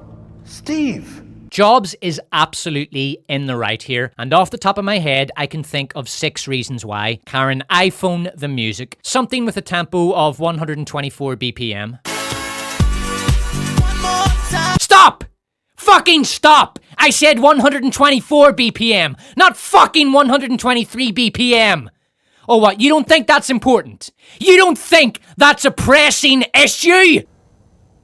Everything is a pressing issue. Reason number 1, why should one team be singled out above everyone else at the iMac launch? Everyone at the company works their ass off. The team that just built the iMac were crunching for months, burning themselves to a crisp to get this thing finished. What, the Apple II team get a big thank you, but the poor saps who just went through hell to finish the product on the stage don't get so much as a well done, guys? You cannot be selective with praise at a major event. Thank everyone or thank no one. 2, this isn't the time and place for performative gratitude. This is fucking business. As Steve Jobs says, This is a product launch, not a luncheon. 3, even mentioning the Apple II is bad marketing. When you're marketing a product, you should talk only about that product. One of the reasons Hillary Clinton's presidential campaign was so infamously terrible is that she never shut up about Trump. Rather than focusing on selling her own product, she was constantly giving her opponent free publicity. 4. Thanking the Apple II guys adds runtime to an important event. Seconds matter at events this big. The human attention span is limited. Get to the point with as little informational clutter as possible. 5. Mentioning the Apple II wastes print. This event will generate a massive amount of free publicity for Apple in the form of tech articles that will run millions of words. The ideal number of those words spent examining the Apple II is 0. All print should be focused on the iMac. 6. This is a product launch that should be heralding a bright future for the company, not looking back to the past. Nintendo didn't launch the Switch 2 by thanking the team that built the Wii. No, they launched the Switch 2 by giving the middle finger to gamers, telling them they will pay $80 for digital fucking downloads, they will pay the subscription for the online service, and they'll fucking like it. Well, the gamers weren't having any of it. Boycott Switch 2 trended immediately. YouTube videos titled Boycott Switch 2 racked up millions of views. For once, gamers stood tall and proudly declared, "We will not be shat upon." The boycott went viral, the Switch bombed, Nintendo apologized, and gaming companies everywhere promised to stop shoving gamers into subscription model purchases. Actually, the Switch 2 sold 3.5 million copies in 4 days, becoming the fastest selling video game console of all time. Now, why did I just spend 517 words discussing this feud between Steve Jobs and Steve Wozniak? Because I was invested in it. I cared. This movie made me care, and that's a tremendous feat of filmmaking. Compare the emotional investment I had in DBSJ to Trance. I could not wait to be done with my review of Trance and move on. I never want to think about that movie again and had zero emotional investment in it. DBSJ is an immersive, brilliantly made film with only a few minor flaws. Danny Boyle hit a career low with Trance, but fuck if that man doesn't know how to bounce right back. Not only was Steve Jobs a great film, it was a commercial smash. Steve Jobs became the first biopic to make over $1 billion at the box office. The movie made so much money that plans began immediately for a sequel, Steve Jobs 2, Night of the Living Steve. This would be the second movie in a planned trilogy, the third to be a crossover with the 28 Days Later franchise, titled 28 Steves Later, Night of the Living Clones. Jennifer Lawrence was tapped to play the villain, a female Steve Jobs clone determined to conquer Silicon Valley. I believe the individual is the answer to the challenges of world conquest. Steve Jobs was widely hailed as a masterpiece and heralded a new age of thoughtful, intelligent biopics instead of the same paint-by-numbers slop that has been churned out for decades. The movie won 14 Oscars and became the most streamed piece of media of the decade. Actually, Steve Jobs bombed miserably. The movie made $34.4 million on a budget of $30 million. By the way, the movie has been out for 3 months, but if you go now, you'll still be among the first to see it. The poor commercial performance was partly due to the stink of 2013's Jobs still hanging in the air, and audiences were probably burned out on being told how awesome the late, great Steve Jobs was. Steve Jobs' revisionism had also started in by this stage, with many believing that Jobs was a bully and a fairly uninteresting typical American boomer into Eastern philosophy, fad diets, and productivity hacks. Jobs even had his very own vapid boomer platitude. Stay hungry, stay foolish. DBSJ had about as much cultural impact as the Switch 2 boycott. The movie went completely unnoticed. Steve Jobs remains one of Danny Boyle's most unknown movies and one of the most underrated biopics of this century. Steve Jobs gets 9 out of 10. Danny Boyle's next movie was the second most anticipated of his career, behind only 28 years later. Hello, Franco. Simon. I'm home. T2 Trainspotting is one of many disappointing legacy sequels of the 2010s. The movie is an examination of middle age, nostalgia, and life disappointment. T2 is very meta, aware of itself as a sequel to a movie it can never match. It understands that there is a great deal of expectation weighing on it, and meta references run throughout. For example, T2 has its own version of the Choose Life monologue, which comes right in the middle of the film, because this film is about the middle part of life. The monologue also sounds like a middle-aged man ranting, but more on that later. T2's plot is solid enough, but it does rely to an excessive degree on contrivance. The four main characters, Renton, Franco, Sickboy, and Spud, are all stuck in life at the start of the film, and they all commit to drastic action as a means of getting unstuck. Renton is working a 0-hour contract job that he's about to lose in Amsterdam. He's going through a divorce. He and his wife were unable to conceive, which was a major factor in the divorce. His wife owns the apartment, so after the divorce, he is left with nothing. Renton is starting again at the age of 46, childless, friendless, and jobless. The stress of this situation leads him to have a heart attack at the start of the movie. Renton decides to return home and try to reinitiate contact with his old friends, mostly because he can't think what else to do. Begbie is in jail. He just received news that his appeal for parole has been rejected, so he resolves to escape prison, and to this end he has a prison buddy stab him so he can get sent to hospital and escape from there. Sickboy, who now calls himself Simon, is managing his auntie's pub and working as a blackmailer on the side. His hustle is to use his girlfriend Veronica as a honeypot whore. She lures victims with the promise of shafting them up the arse with a large strap-on. Sickboy records the encounter and blackmails the customer afterward. One of the sessions goes wrong and Veronica threatens to quit. Sickboy promises to make a big business move as a means of keeping her and elevating himself to a higher station in life, as he considers the management of a failing pub to be beneath him. Spud is still a junkie. He's been on and off heroin for 20 years, but has recently gone through a particularly rough patch. He seems to have come to accept that he will never overcome his heroin addiction. He's jobless, friendless, skint,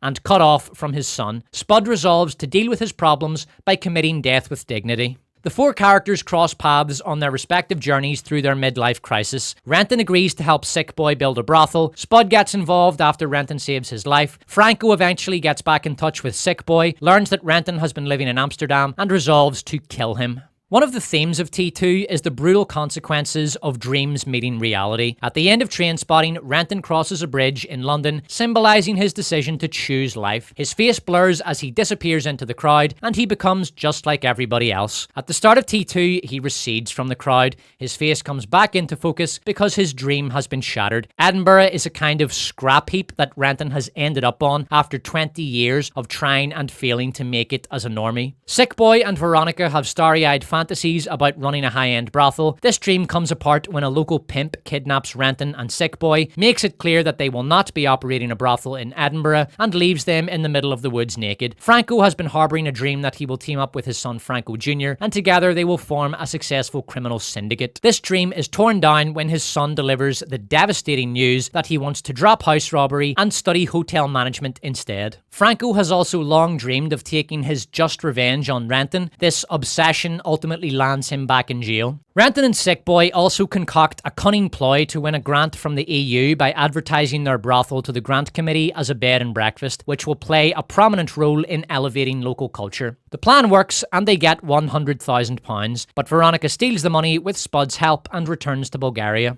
Even Spud's little dream of meeting the right girl and romancing her, expressed in Trainspotting, has not come to pass. Get a girl, take her out, treat her right. Shag her senseless. No, man! True love, true love. We learn what Spud actually did with his £4,000 in T2. What did you think I was gonna do with £4,000 back?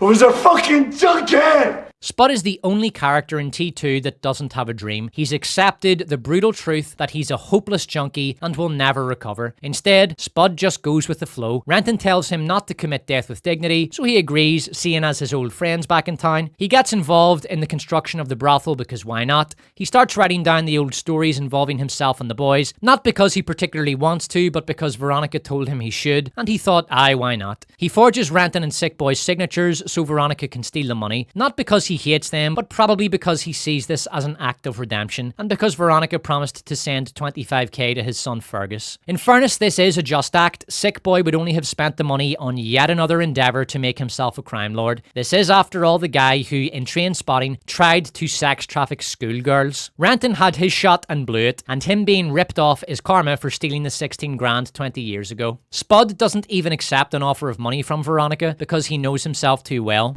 I'll send you your share.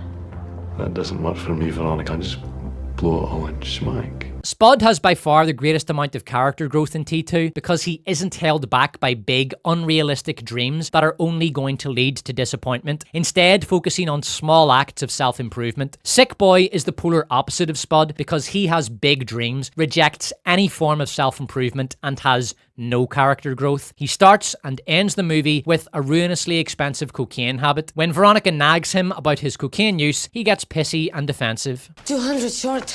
I owed someone. Yeah, you bought cocaine.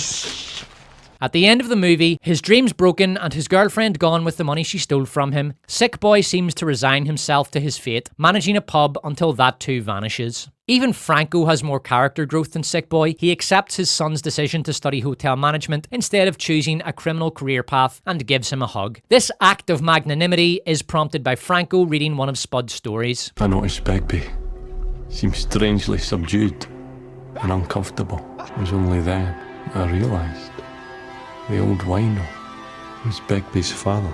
Franco realises that whatever else he is, he can at least be a better father to Franco Jr. than his father was to him. Renton finishes the movie with 2 more friends than he had at the start. He moves in with his father and puts on Lust for Life by Iggy Pop. The song reminds him of when he was a junkie in the now dead Mother Superior's place, but instead of falling back as he did then, he stands up and dances to the music. Earlier, he was unable to play the song. Then, he was not reconciled to his past and not ready for the wave of nostalgic emotion this song would bring on, but now he is ready to let go of the worries that have been weighing him down and get on with life. The small room expands into a long corridor, symbolising the long road he has ahead of him. As with Trainspotting, there is a lot going on in T2 in terms of visuals and symbolism. The movie opens with Renton running on a treadmill. At the opening of Trainspotting, he was running away from security guards, symbolising how he used heroin to flee the responsibilities of life. In T2, he is running in place, stuck in life, going nowhere, running alongside a room full of other faceless normies, all stuck in the rat race. His collapse symbolises his failure to make it as a normie. There's a visual callback to Trainspotting in Begbie's prison cell. He lies beneath a football poster with a football positioned above his head, a reference to Renton lying passed out at Mother Superior's with a football above his head in the frame. Renton returns the £4,000 he stole from Sick Boy, though without interest. When Sick Boy shows the money to Veronica, she counts it, he rants about Renton's theft, and the wall forms a thick divide between them. This visual composition communicates that Veronica is far more interested in money than she is in Sick Boy, and foreshadows her betrayal of him. Begbie has erectile dysfunction and is unable to fuck his wife. The only time in the movie his cock gets hard is when he stabs Renton. This emphasises the degree to which Begbie gets off on violence. After Spud leaves the boxing gym, he has a nostalgic moment in which he recognises the street as the one he and Renton ran down at the start of Trainspotting. A wide shot reveals that Spud is all alone on that street now, the last man from the gang still struggling with heroin addiction. There's a brilliant piece of camera work here when Franco is arguing with his family. Tell you what, free pop. No, Frank! Shut it. Come on. This is a great example of breaking the 180-degree rule done right. When Renton seeks legal advice for Sick Boy, he discovers that Diane is a solicitor now. A giant painting in her room shows a dark red image. This is a reference to the red shag carpet of Mother Superior's, the old heroin den. But it's just a painting now, a memory. This illusion is confirmed by the mention of heroin use in the scene. Does he still take heroin? No. Do you? No. There's a lovely little time capsule when Renton and Sick Boy are trying to con grant money out of the EU Culture Committee. To inspire children in school to think outside the box. To inspire in them a belief that, yes, they can. This is a reference to the vapid Barack Obama slogan, "Yes, we can." Renton knows that these board members are cosmopolitan progressive types, and making reference to a favourite platitude of this social set will endear him to them. There's a meta-reference to the movie as a futile exercise in nostalgia when the boys go to have a little memorial for Tommy. Nostalgia. That's why you're here. You're a tourist in your own youth. This scene also serves as a setup for when Renton and Sick Boy do heroin. Well, I'm trying hard, Mark, but I'm not feeling anything.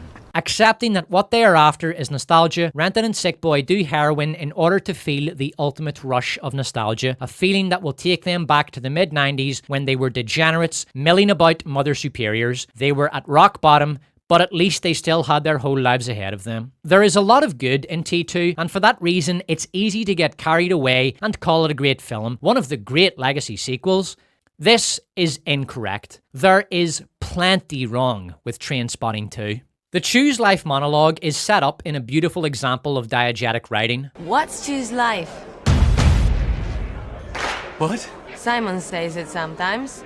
He says, Choose Life, Veronica. Unfortunately, that's the best thing about it. The monologue itself is mostly a criticism of the world from the perspective of a bitter middle-aged man. It's a much more personal speech than the Trainspotting Choose Life. Choose a 0-hour contract and a 2-hour journey to work, and choose the same for your kids, only worse. The speech also contains social media fatigue, which was already rampant in 2017. Choose Facebook, Twitter, Snapchat, Instagram, and 1,000 other ways to spew your bile across people you never met. T2's Choose Life monologue comes off as a trite anti-consumerist rant mixed with some sanctimonious politics and self-pity. There's only one line in the monologue that has any impact. Choose the slow reconciliation towards what you can get, rather than what you always hoped for. The speech lacks the poetic punk edge of the original. It's too long and contains some rancid clankers. Choose screaming about abortion, choose rape jokes, slut-shaming, revenge porn, and an endless tide of depressing misogyny. Pro-lifers are screaming loons, edgy jokes are bad and no one should make them,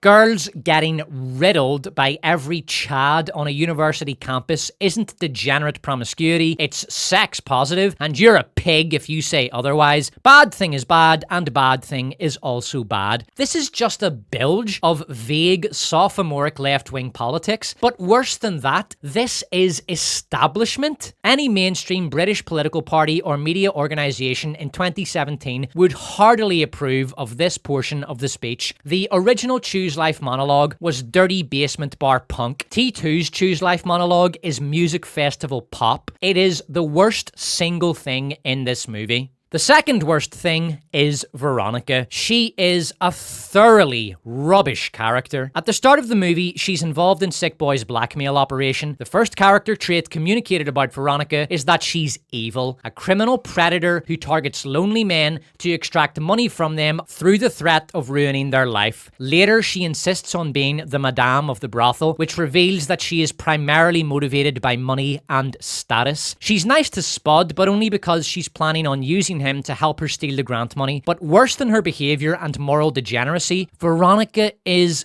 so fucking boring. She has no personality, no interesting vices or problems or habits or opinions. She comes off as a vaguely interested poverty tourist. She has no principles, good or bad. I mean, Sick Boy was an asshole in Trainspotting, but at least the man had great fucking personality.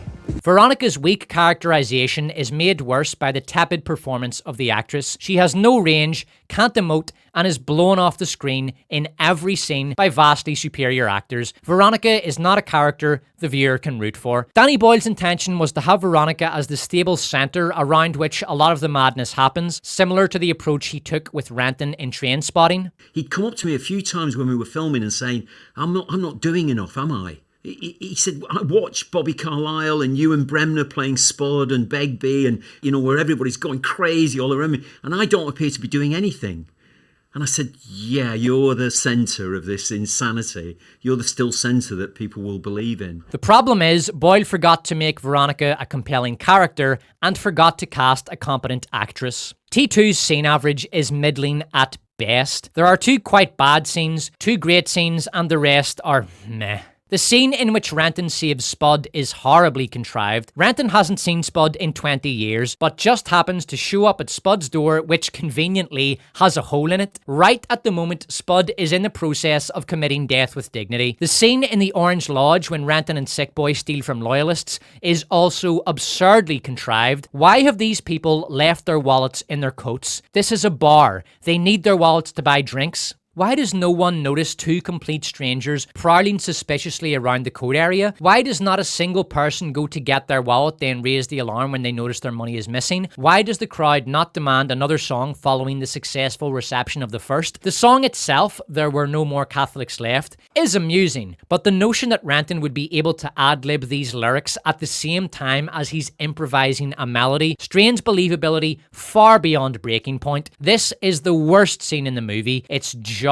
like the editor just jammed a comedy sketch into a random part of the film, and the scene completely shatters immersion due to the lack of believability. When I see the Orange Lodge scene, I am not watching a serious film, I'm watching screwball comedy. Ironically, the best scene in the movie is the one following the Orange Lodge infiltration. Sick Boy and Renton passionately compete to explain the glories of their youth to a disinterested Veronica. It's fun, frenetic, well edited, packed with little jokes and tributes to a bygone culture from a time when Britain was great, and it captures the universal belief of middle-aged men that the culture of their day was superior to that of the present, though in the case of Sick Boy and Renton, they happen to be right. The only other great scene is Franco confronting Franco Jr., following Franco Jr.'s betrayal. Robert Carlyle is reliably excellent, the scene is intense, but also has an undercurrent of bizarre humour because Franco is angry that his son doesn't want to be a career criminal. The music in T2 is crap. The playlist doesn't cohere. Dare Me by Young Fathers is a notable highlight, but the rest of the songs are instantly forgettable, with the obvious exception of classic bangers Radio Gaga and Relax. The playlist is superior to This Is It by The Strokes, but that's not saying much. The plot of T2 relies frequently on contrivance. Franco breaks out of prison at the exact same time as Renton returns to Edinburgh. The Renton saves Spud and Orange Lodge scenes are total contrivance. Franco is a murderer, escaped from prison, but the police never come looking for him because it would be inconvenient for the plot. Renton and Sick Boy receive a £100,000 grant after one brief presentation. Veronica is able to send herself £100,000 by forging signatures on a few documents. This is nonsense. There is no way a bank would transfer 100 grand to Bulgaria because they received a few documents in the post. The first thing the bank would do is call Sick Boy and Renton to confirm the transfer. T2 Trainspotting is about the disappointing reality of middle age, and so it is appropriate that the movie was a disappointing sequel and a middling movie. T2 gets 6 out of 10. This section of the video is titled Yesterday, a movie for NPCs. Yesterday is a well-received and commercially successful movie released in 2019. It tells the story of Jack Malik, a failed singer-songwriter who wakes up after being hit by a bus to discover that the Beatles have unexisted. He is the only person in the world who can remember them, so he endeavours to recreate their songs and pass them off as his own, which brings him the massive success he always craved. In a bizarre instance of life imitating art, the script for Yesterday was a plagiarism claimed as an original work. Yesterday was written by Richard Curtis, but based on a previous script by a screenwriter named Jack Barth. Appallingly, Barth was not credited as a screenwriter on the movie. His title was reduced to a co-story credit. This allowed Curtis to take full credit and full payment for writing the movie. After the release and major financial success of Yesterday, Barth pointed out that he had been ripped off by Curtis. Curtis claimed that he had never even read Barth's script, he just liked the premise and ran with it. Barth responded that these claims were absurd and that the movie contained many elements from the original script, including an old, very much alive John Lennon and a Harry Potter joke. In Jack Barth's original version, Jack Malik did not find success with the Beatles songs. Barth had conceived of Yesterday as a meditation on professional failure, which was largely the story of his own life. He had written 25 screenplays over a 40-year career, and none had been produced. Yesterday was the first, and it was stolen from him by Richard Curtis. Curtis changed the script so that Jack Malik has massive, world-dominating success with the Beatles songs. Barth criticised this change, stating, quote, Curtis met Rowan Atkinson at Oxford. He came out of Oxford and immediately rode Rowan Atkinson to huge success in his early 20s. He's never been knocked out, as far as I know. Why wouldn't Jack become the most successful songwriter in the world? In Animal Farm by George Orwell, there is a scene in which humans come to visit the farm. The farm's dictator, Napoleon, orders the food bins to be filled with sand and covered on top with a thin layer of grain in order to fool the humans into thinking that the animals' communist utopia is thriving. Yesterday reminds me of this scene. There is some substance to the movie, but dig down even a little and you will find that most of it is worthless Dirt. The story begins with Jack Malik playing instantly forgettable generic pop silage on the street and in a bar. Unsurprisingly, no one is interested. Jack expresses his dissatisfaction to his manager and oldest friend Ellie, but she has a surprise for him. He's going to be playing Latitude Festival. This excites a great deal of anticipation in Jack, but at the festival he is devastated to find himself playing in a small tent to a crowd consisting of an old couple and a few kids. Following this disappointment, Jack decides that after 15 years of trying to make it, at the age of 28, he's done. Even Ellie's spirited objections cannot change his mind. While cycling home, Jack is hit by a bus because of a global blackout. The blackout was caused by solar flares because the maximum effort Richard Curtis was willing to put into writing a transition from a Beatles timeline to a non-Beatles timeline was, the world did a big blink. Jack wakes up, and at a gathering of friends to celebrate his recovery, he is gifted a new guitar by Ellie, and he plays a song on it. Yesterday, all my troubles seem so far away. Jack playing Yesterday for his friends is actually a lovely moment. This is easily the best cover of a Beatles song in the movie. Jack's friends are blown away by this song that they have never heard, and this is the first hint that the Beatles have unexisted. Jack thinks his friends are playing a cruel joke on him, but after some online sleuthing, he discovers that the greatest band of all time have indeed gone the way of Winston Smith. So Jack sets to work to reassemble the Beatles song catalogue from memory. I can actually relate to what Jack is attempting to do here. True story, man. So I was in San Francisco, I was 22 at the time. After days of bumming around the city, I was burned out on the miserable grey sludge of the endless urban sprawl. So I found this little hill park, made my way to the top, and there, in a grass clearing at the top, I saw... Believe me, I'm not interested. Jack tells Ellie that he's not quitting music after all because he has some new songs that he's excited about. A few scenes later, Jack tries to play Let It Be for his parents, but he keeps getting interrupted and can't finish the performance. This is a great scene because it communicates the difficulty and frustration songwriters face in trying to get people to listen to and appreciate their music. The scene also foreshadows Jack's initial failure to get people to grasp the greatness of the songs he is playing. A nice little musical touch here that I like, which is also an indication of Jack's inaptitude as a musician, is that he's playing the piano part to Let It Be one octave too high.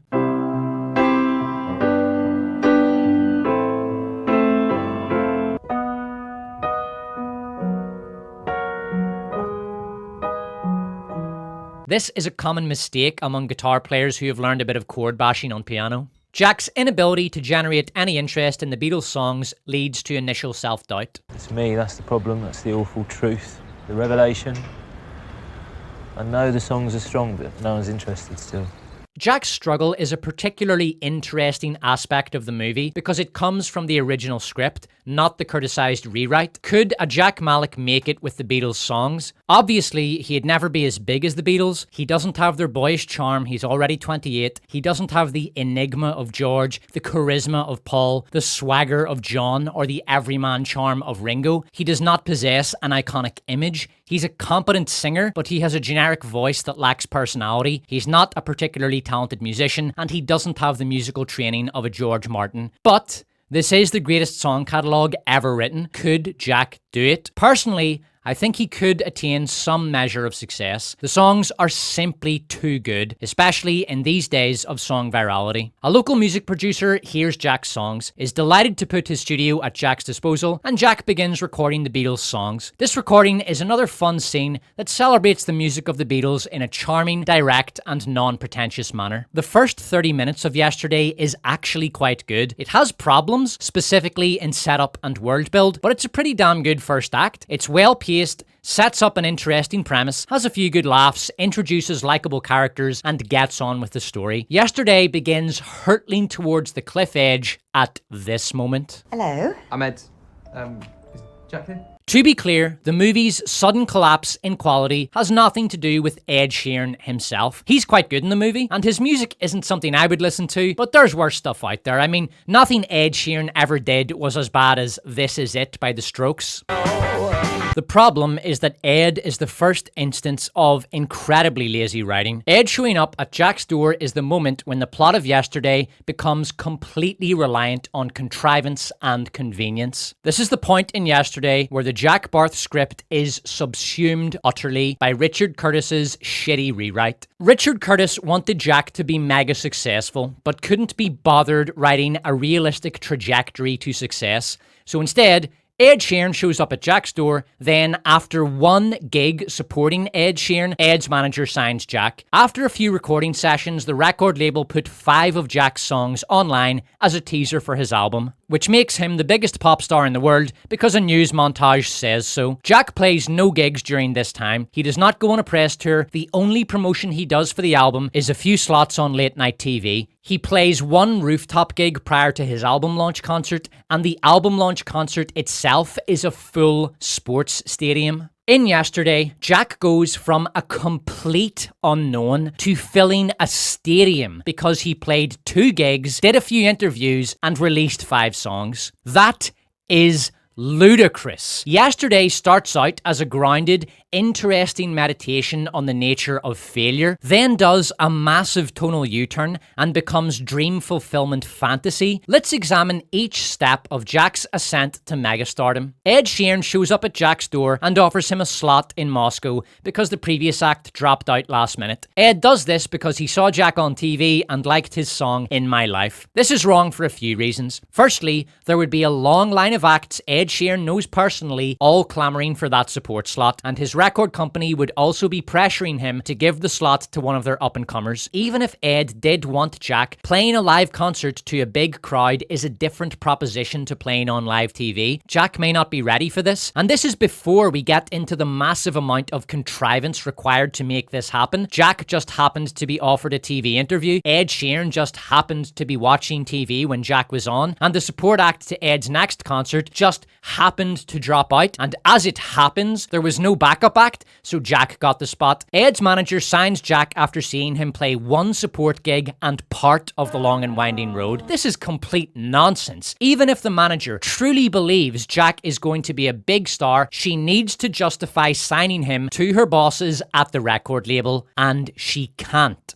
Let's look at Jack's resume. He has 0 social media presence. He is a total unknown. None of his songs have ever charted. He has never made a music video. He has never done a tour. He has no local fan base. He's 28, which is old for new talent, and he doesn't exactly look the part, and that's putting it generously. No major record label executive on the planet would sign Jack Malik at this point in his career. The best Jack can hope for here is that the record label will like his songs enough to buy them for their other artists, and when they do, they'll bring in other songwriters to butcher the songs. Jack is not getting signed, but fuck all that, because the plot needs to happen, so the record label spends millions of dollars on Jack's studio time and promotion. After the label release 5 of Jack's songs, Jack becomes an instant viral sensation. Richard Curtis does not understand song virality. A song cannot go stratospheric without a music video, and Jack does know music videos. Look at a list of the top 50 most streamed songs from any year this century. Almost 100% of those songs have music videos. To get anything like the numbers required to make Jack a sensation, great songs would not be enough. He would have to do great music videos, probably with a few big faces in them. Ed Sheeran is a perfect example of the importance of the music video. Thinking Out Loud was the biggest song of his early career because of the music video. At Jack's album launch, he plays to a full-size stadium. In order to play to stadium-sized crowds, an artist must crack the normie market and must have a reputation as an excellent live act. Stadium tickets are expensive because stadiums are expensive to rent. Today, the average cost of a live concert is $135. No one is paying that and giving up their evening to go see some guy who was a complete nobody until 2 minutes ago because he has a few decent tunes doing the rounds online. At the album launch concert, Jack confesses that he didn't write any of these songs. All the songs I've sung tonight were really written and performed by 4 men called John Lennon,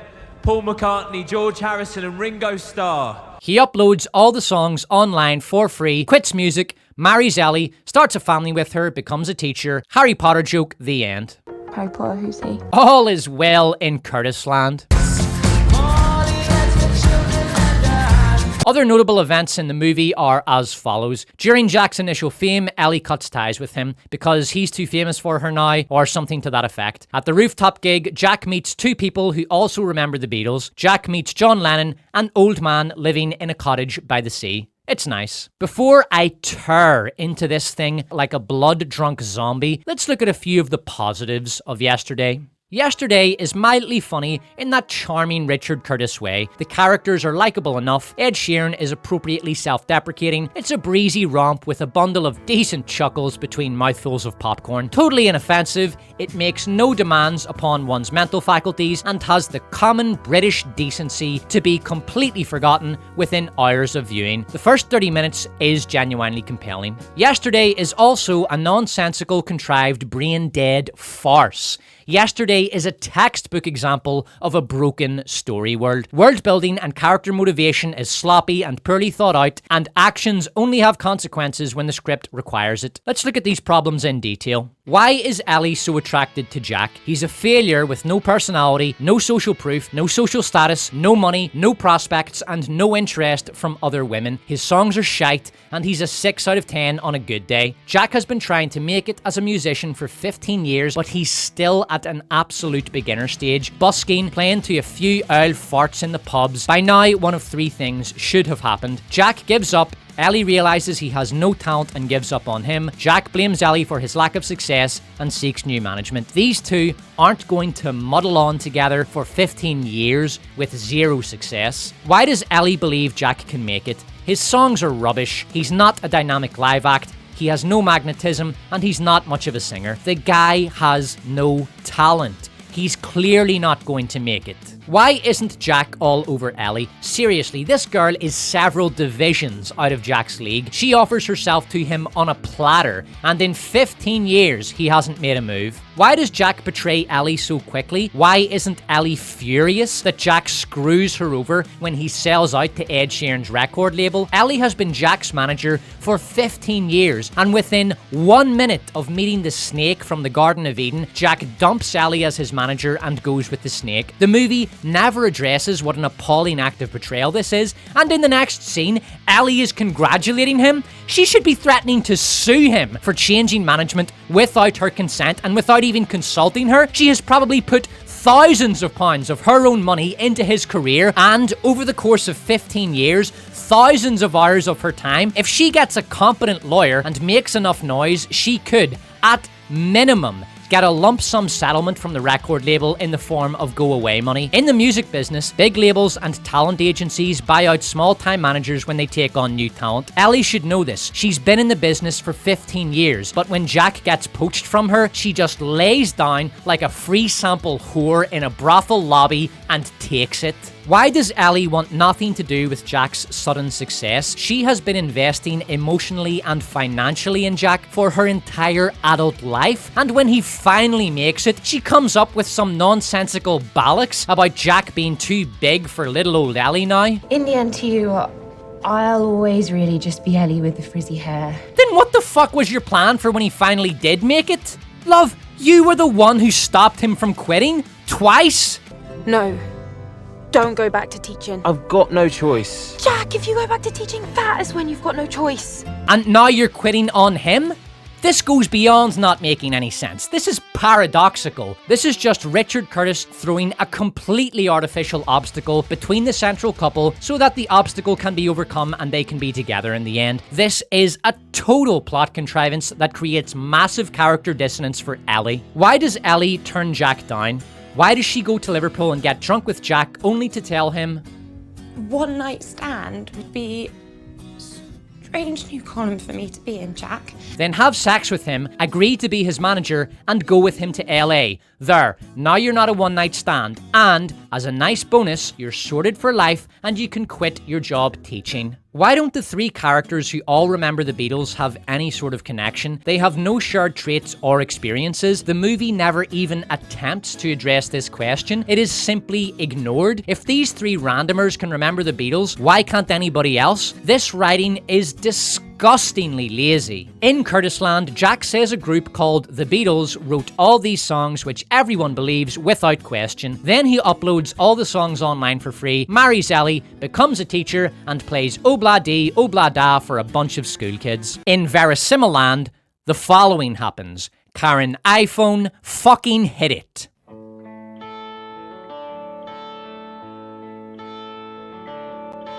Jack's online album upload is irrelevant. Every album gets leaked online prior to release. No one cares. No one pirates music anymore because Spotify and YouTube have everything they want to listen to, and pirating is a hassle. 99% of people who listen to Jack's album listen on streaming or YouTube, and all the royalties will go to the record label. The label owned those recordings, and Jack probably signed something somewhere along the line giving copyright of the songs to the label. Given how inexperienced he is with the music business and the fact that his new manager works for the label. In addition, copyright of a song is automatic. The writer of a song automatically owns the copyright to that song. Jack gave up copyright when he confessed that he didn't write them. The songs now enter a legal grey area, but the record company will almost certainly end up with total proprietorship of all the songs. Within a few days of the album launch concert, online sleuths dig up everything they can on this band, The Beatles, that Jack Malik claimed wrote all the songs. Here is what they discover. There was never a band called The Beatles. The alleged members of The Beatles are all from Liverpool. George Harrison is one of those new age guru types who made a ton of money in the 70s selling mindfulness and Eastern philosophy courses, back when that shite was all the rage with boomers. He's still active online, but he denies writing any of these songs. John Lennon is an artist who had brief periods of notoriety in the 70s and 80s due to his performance art stunts and far-left political activism. He says Jack Malik came to see him. Lennon thought Malik was a fan of his art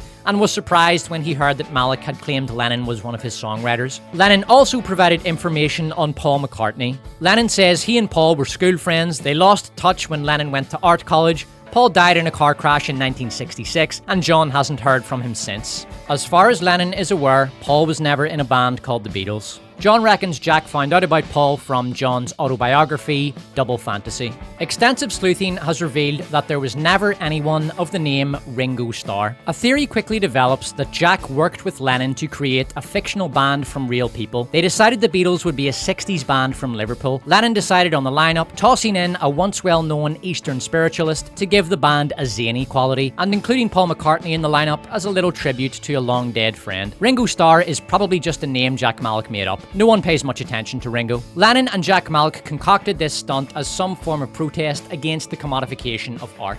Lennon initially denies all this, but after the price of his art massively increases, his answers to inquiries about the Beatles and Jack Malik become more vague and non-committal. Others believe that this Beatles nonsense is all Jack and is nothing more than a brilliant piece of marketing. But you know what no one believes? No one believes that these songs were actually written half a century ago by 4 random Scousers from a band that never existed. Do you know why they don't believe that? Because no record of the songs or the band exist. Jack wrote these songs, and his story about the Beatles is either a marketing stunt, a political statement, or a break with reality, probably due to brain damage from recently being hit by a bus. But a few years after Jack's confession, when it's clear this wasn't a stunt and Jack isn't making any money from the songs, a crazy theory develops which grows in popularity over time. The theory goes, Jack is telling the truth. His consciousness was somehow transposed from a parallel universe into Jack Malik in this universe. In Jack's original universe, this band, The Beatles, did exist. This theory's proponents include musicologists, spiritualists, including George Harrison, and physicists, one of whom spends 2 hours on the Joe Rogan podcast convincing Joe that Jack Malik's story about the Beatles is completely true. It's not that your choices create different universes.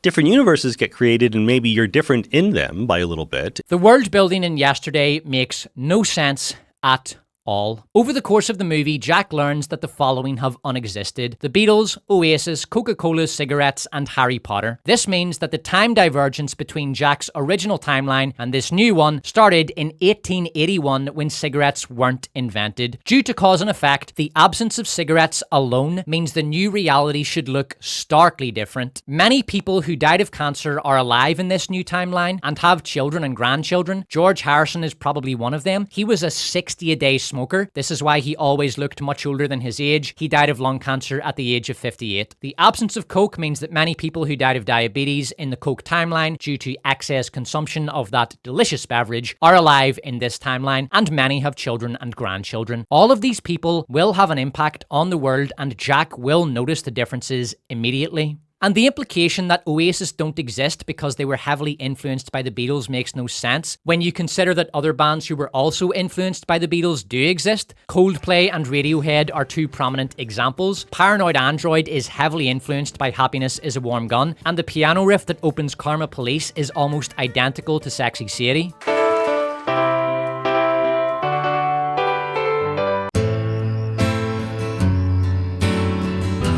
Yesterday makes no attempt to reconcile the implications of major changes in the timeline with the fact that the obvious result of these changes are not manifest in the world Jack sees around him. In other words, this is bone idle, lazy writing. Richard Curtis stole a premise he liked, did a half-assed, shitty job of rewriting a script that was probably far better than the turd he produced, then ripped off the original screenwriter. I love Love Actually and Notting Hill as much as the next man, but fuck Richard Curtis. And Danny Boyle shouldn't be let off the hook here either. He should not have directed Yesterday. Curtis's script was garbage, plagiarized garbage. Yesterday gets 1, 2, 3, 4 out of 10. The most anticipated movie of Danny Boyle's career was, for many fans of the franchise, his most disappointing.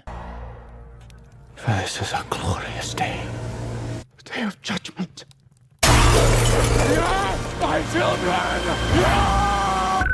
There's no discharge in the war. 28 Years Later is a good movie, but it has significant problems that prevent it from being a great movie. The premise of 28 Years Later is that the rage virus was destroyed in continental Europe, the British Isles have been declared a quarantine zone, and the survivors of the rage virus have been left to fend for themselves. It's a simple, clear premise that invites many questions, but does not attempt to answer any of them. This is a common feature of Alex Garland's scripts. The premise in Sunshine doesn't really make sense. Even with headcanon, there are aspects of the premise which simply don't hold up to scrutiny. Civil War contains no attempt to explain its premise. America is in a civil war, no need for details explaining how this happened or who is fighting who. 28 Years Later's premise could use some more context, but too much exposition sucks, so as is, the movie's premise is fine. The plot of 28 Years Later is clear and easy to follow. A small community has developed on the island of Lindisfarne, safe from the ravages of the rage virus that has destroyed the mainland. A community member named Jamie takes his son Spike to the mainland so Spike can kill his first infected, a rite of passage among adolescent boys in the community. Things go to shit, but the pair survive and return home. Spike makes inquiries about a fire he saw on the mainland and discovers that this fire is the provenance of a doctor who lives in the area. Spike takes his sick mother Isla to see this doctor against the rules of the community. The two flee from infected and are saved by a Swedish sailor who was washed ashore 2 days previous. Then Isla helps an infected woman give birth. The Swedish sailor is killed. Spike and Isla go to the doctor. He diagnoses Isla with cancer, which is now at an advanced stage. Isla agrees to be euthanized. Spike says goodbye to his mother's remains, takes the baby to Lindisfarne, and heads off to the mainland by himself. His father tries to go after him, but it's too late because the tide is in. Spike gets chased by some infected and is saved by a gang dressed in colourful tracksuits. Their leader introduces himself to Spike as Jimmy. There are 3 major problems with the plot.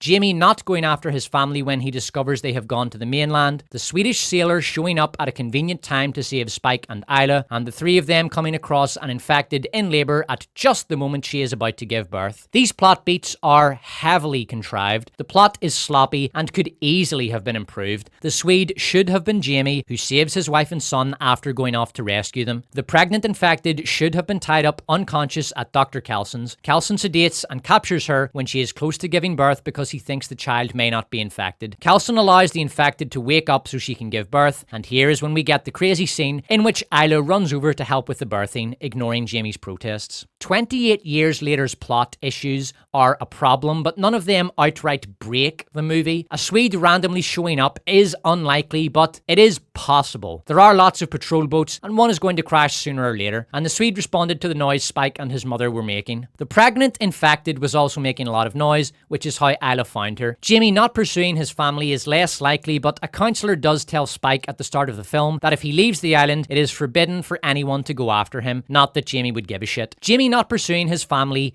is easily the worst aspect of 28 Years Later. The first act makes the audience want to see Jamie go after his wife and son. But Alex Garland denies us this because he wanted themes, memento mori and so forth. Jamie's pursuit of his family would also have acted as a redemption arc. He cheated on his wife, he broke the code of bro, his mistress already has a fella named Andy. Worst of all, he hit his son a big unjustified slap. So Jamie saving his family would redeem him. The audience want to see this. But no, the plot just puts him in cold storage until he runs into the sea at the end. There was an easy fix that would have justified Jamie not pursuing his family. He takes a friendly fire arrow to the leg when the sentry archers fire at the Alpha. He can hobble around with the injury, but that's about it. A common criticism I have seen of 28 Years Later is that Spike goes from being an incompetent child in the first act to mini Rambo when he brings his mother to the mainland. For example, one of the most liked comments on the Critical Drinkers panel discussion about the movie reads, 12-year-old Spike all of a sudden becomes Rambo after spending one day off the island and on the mainland. This criticism seems to be a bizarre manifestation of the Mandela effect because the Spike becomes Rambo assertion is demonstrably wrong. In the first act, Spike one-shot kills a crawler, one-shot kills the runner tied up in the house, misses a few shots against a group of runners but does wound one of them.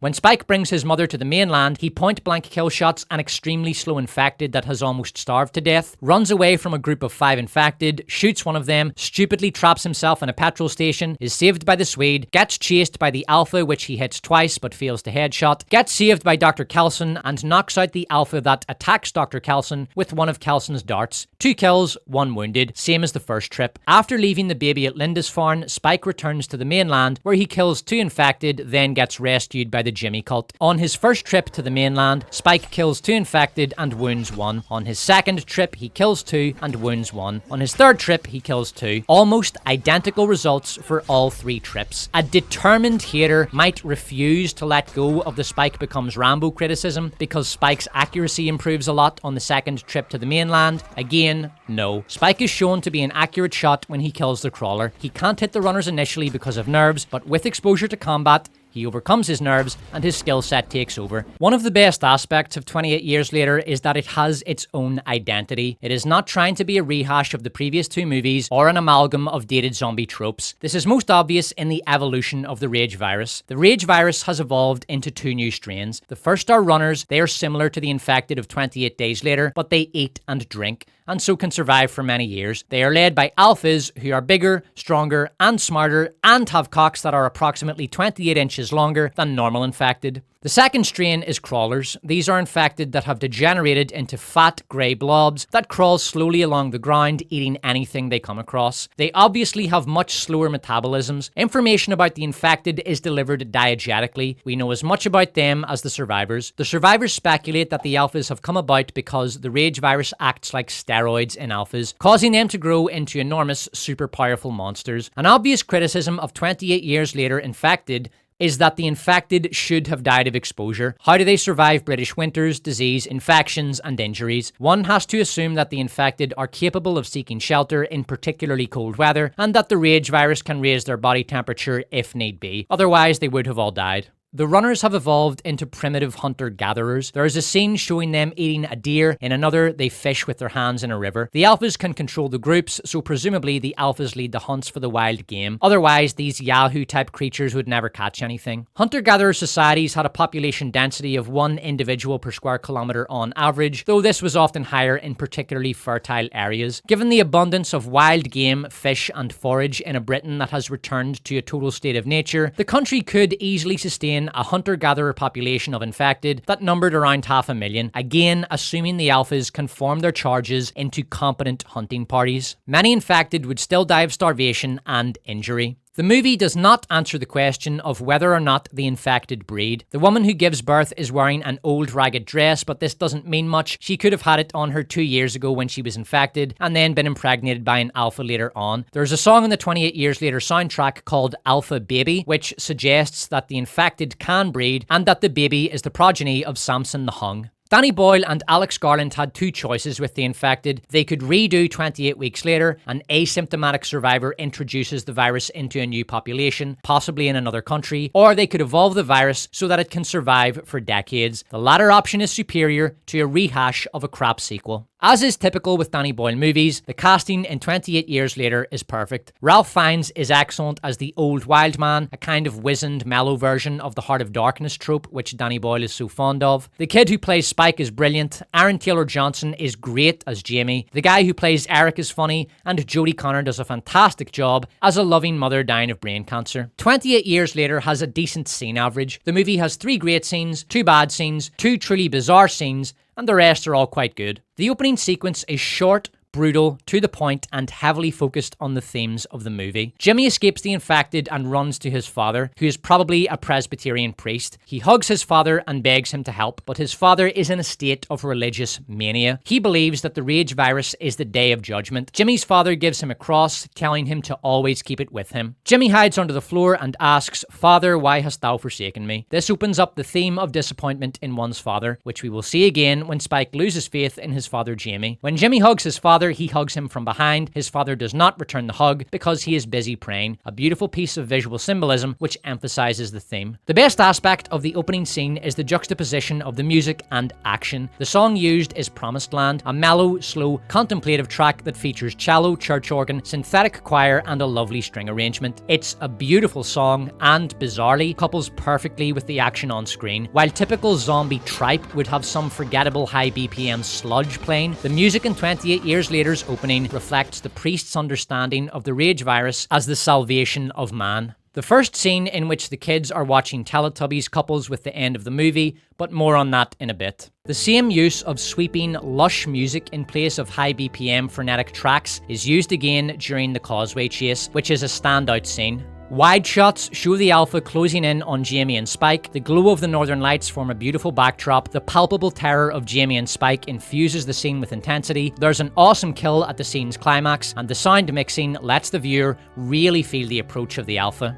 The other standout scene is Spike placing his mother's skull atop the bone temple. It's beautifully filmed, and the depth of love Spike feels for his mother really comes across. Strange, but undeniably beautiful, and again, accompanied by a great track, Remember. The worst scene, by far, is the petrol station rescue. It's visually clunky, the action is dark and indistinct. In terms of plot, the whole scene is pure contrivance. There is no way the petrol station would fill with gas because the building wouldn't be airtight. Survivors would have gone into the petrol station at some point over the past 3 decades, leaving doors and windows open and probably taking all the diesel for generators or vehicles. The Swedes' deus ex machina of Spike and Isla is the single worst dramatic beat in the movie, and somehow Spike and Isla survive unharmed because they were on the floor when the building exploded. This is an abysmal scene. The other bad scene is the Alpha attacking Dr. Kelsing. It's very jarring, coming immediately after the scene in which Spike places his mother's skull atop the bone temple. Kelsing has survived for 15 years out here, but today he has to be saved from an Alpha by a kid. Why didn't Kelsing kill the Alpha after he sedated it? Why wasn't the bone temple secured with a wall covered in iodine or something? And why isn't the Alpha repelled by Kelsing's iodine? Kelsing said that iodine keeps the infected away. The Alpha attack on Kelsing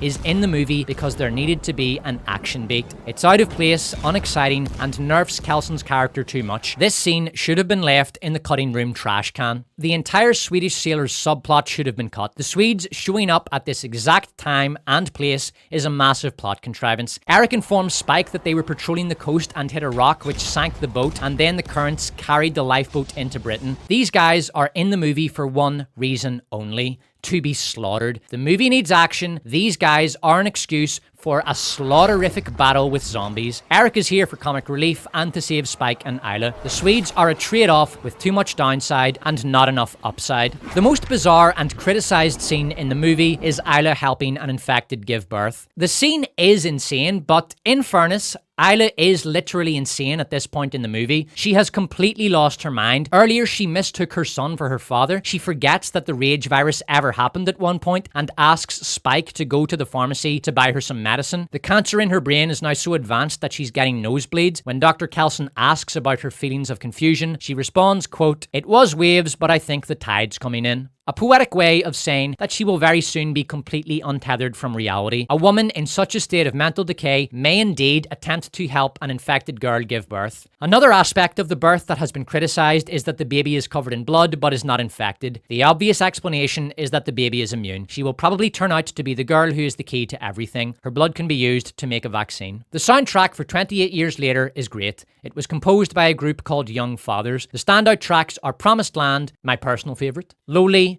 Boots, Causeway, and Remember. The music is distinct, original, and fresh. Danny Boyle clearly wanted to get away from the generic stock film music audiences have come to expect from Zombie Fur, and he gave Young Fathers the creative freedom to create that soundtrack. Boots was well received with acclaim following its use in the movie's trailer. Notably, 28 Years Later does not make use of In the House in a Heartbeat, the 28 Years Later theme, a creative choice which was good and correct. By cutting 28 Years Later off from derivation, Danny Boyle forced the movie to develop its own musical identity. Compare that to almost every legacy sequel of the past 10 years, which brought out those nausea-inducing so-called epic versions of old themes, James Gunn's Superman being the most recent example.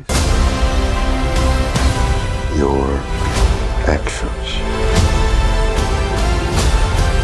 That. Fuck that. The music in 28 Years Later is a reflection of the movie's creative ethos. Don't regurgitate the past, do something new. 28 Years Later's ending is bizarre and has been heavily criticised. Spike is saved from infected by a colourful, acrobatic posse led by a man calling himself Jimmy. Some viewers have also asserted that this is a tropey deus ex machina. It isn't. The Jimmy cult stealthily follow Spike, then make a loud noise to attract infected to Spike's location. Their intention is to save Spike from the attack so that he thinks of them as heroes and joins the cult. Jimmy has styled himself after Jimmy Savile. Sir Jimmy Savile, OBE, was a British media personality from 1958 to 2011. After his death, revelations emerged that Savile had sexually abused hundreds of people during his life, most of them children. The abuse had been covered up by the BBC. Jimmy Savile also desecrated human corpses, and it is speculated that he took part in satanic rituals. There is also compelling evidence to suggest that Savile believed himself to be a witch. After saving Spike, Jimmy extends a hand to Spike, telling him they should be pals. This is a setup for the sequel. 28 Years Later, The Bone Temple. The sequel is written by Alex Garland and directed by Nia DaCosta of The Marvels infamy, and Cillian Murphy is heavily involved.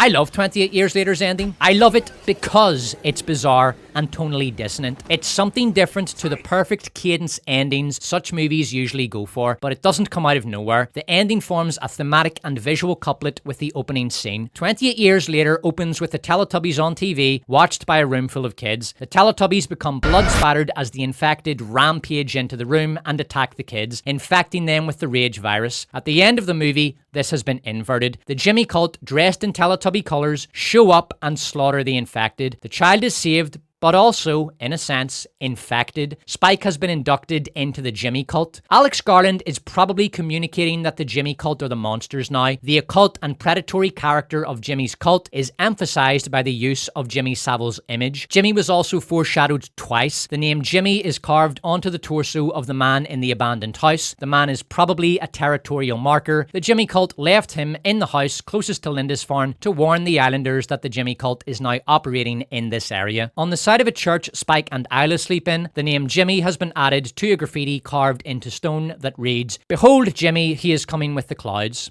28 Years Later is a bizarre mix of good, bad, and baffling. At its best, the movie is excellent. The entire first act is brilliant. At its worst, the movie is frustratingly awful. Danny Boyle and Alex Garland succeeded in establishing a unique identity for 28 Years Later, rather than going full Hollywood and rehashing the past. There's great spectacle, great music, interesting lore to speculate about, and a giant alpha zombie ripping the head of a Swedish soldier, then carrying the disembodied head around next to its gigantic horsecock swinging in the wind. 28 Years Later is definitely not as good as 28 Days Later, but it is much better than 28 Weeks Later. I rate 28 Years Later 7.5 out of 10. So after examining all 14 of Danny Boyle movies, I, the Despot, here declare the official ranking. Danny Boyle's movie average is 5.5 out of 10. He has, in my estimation, made 4 great movies, 2 good movies, 3 bad movies, 3 terrible movies, and 2 steaming piles of trash. If you have made it to the end of this video, thank you for listening. Please let me know how you rate these movies in the comments.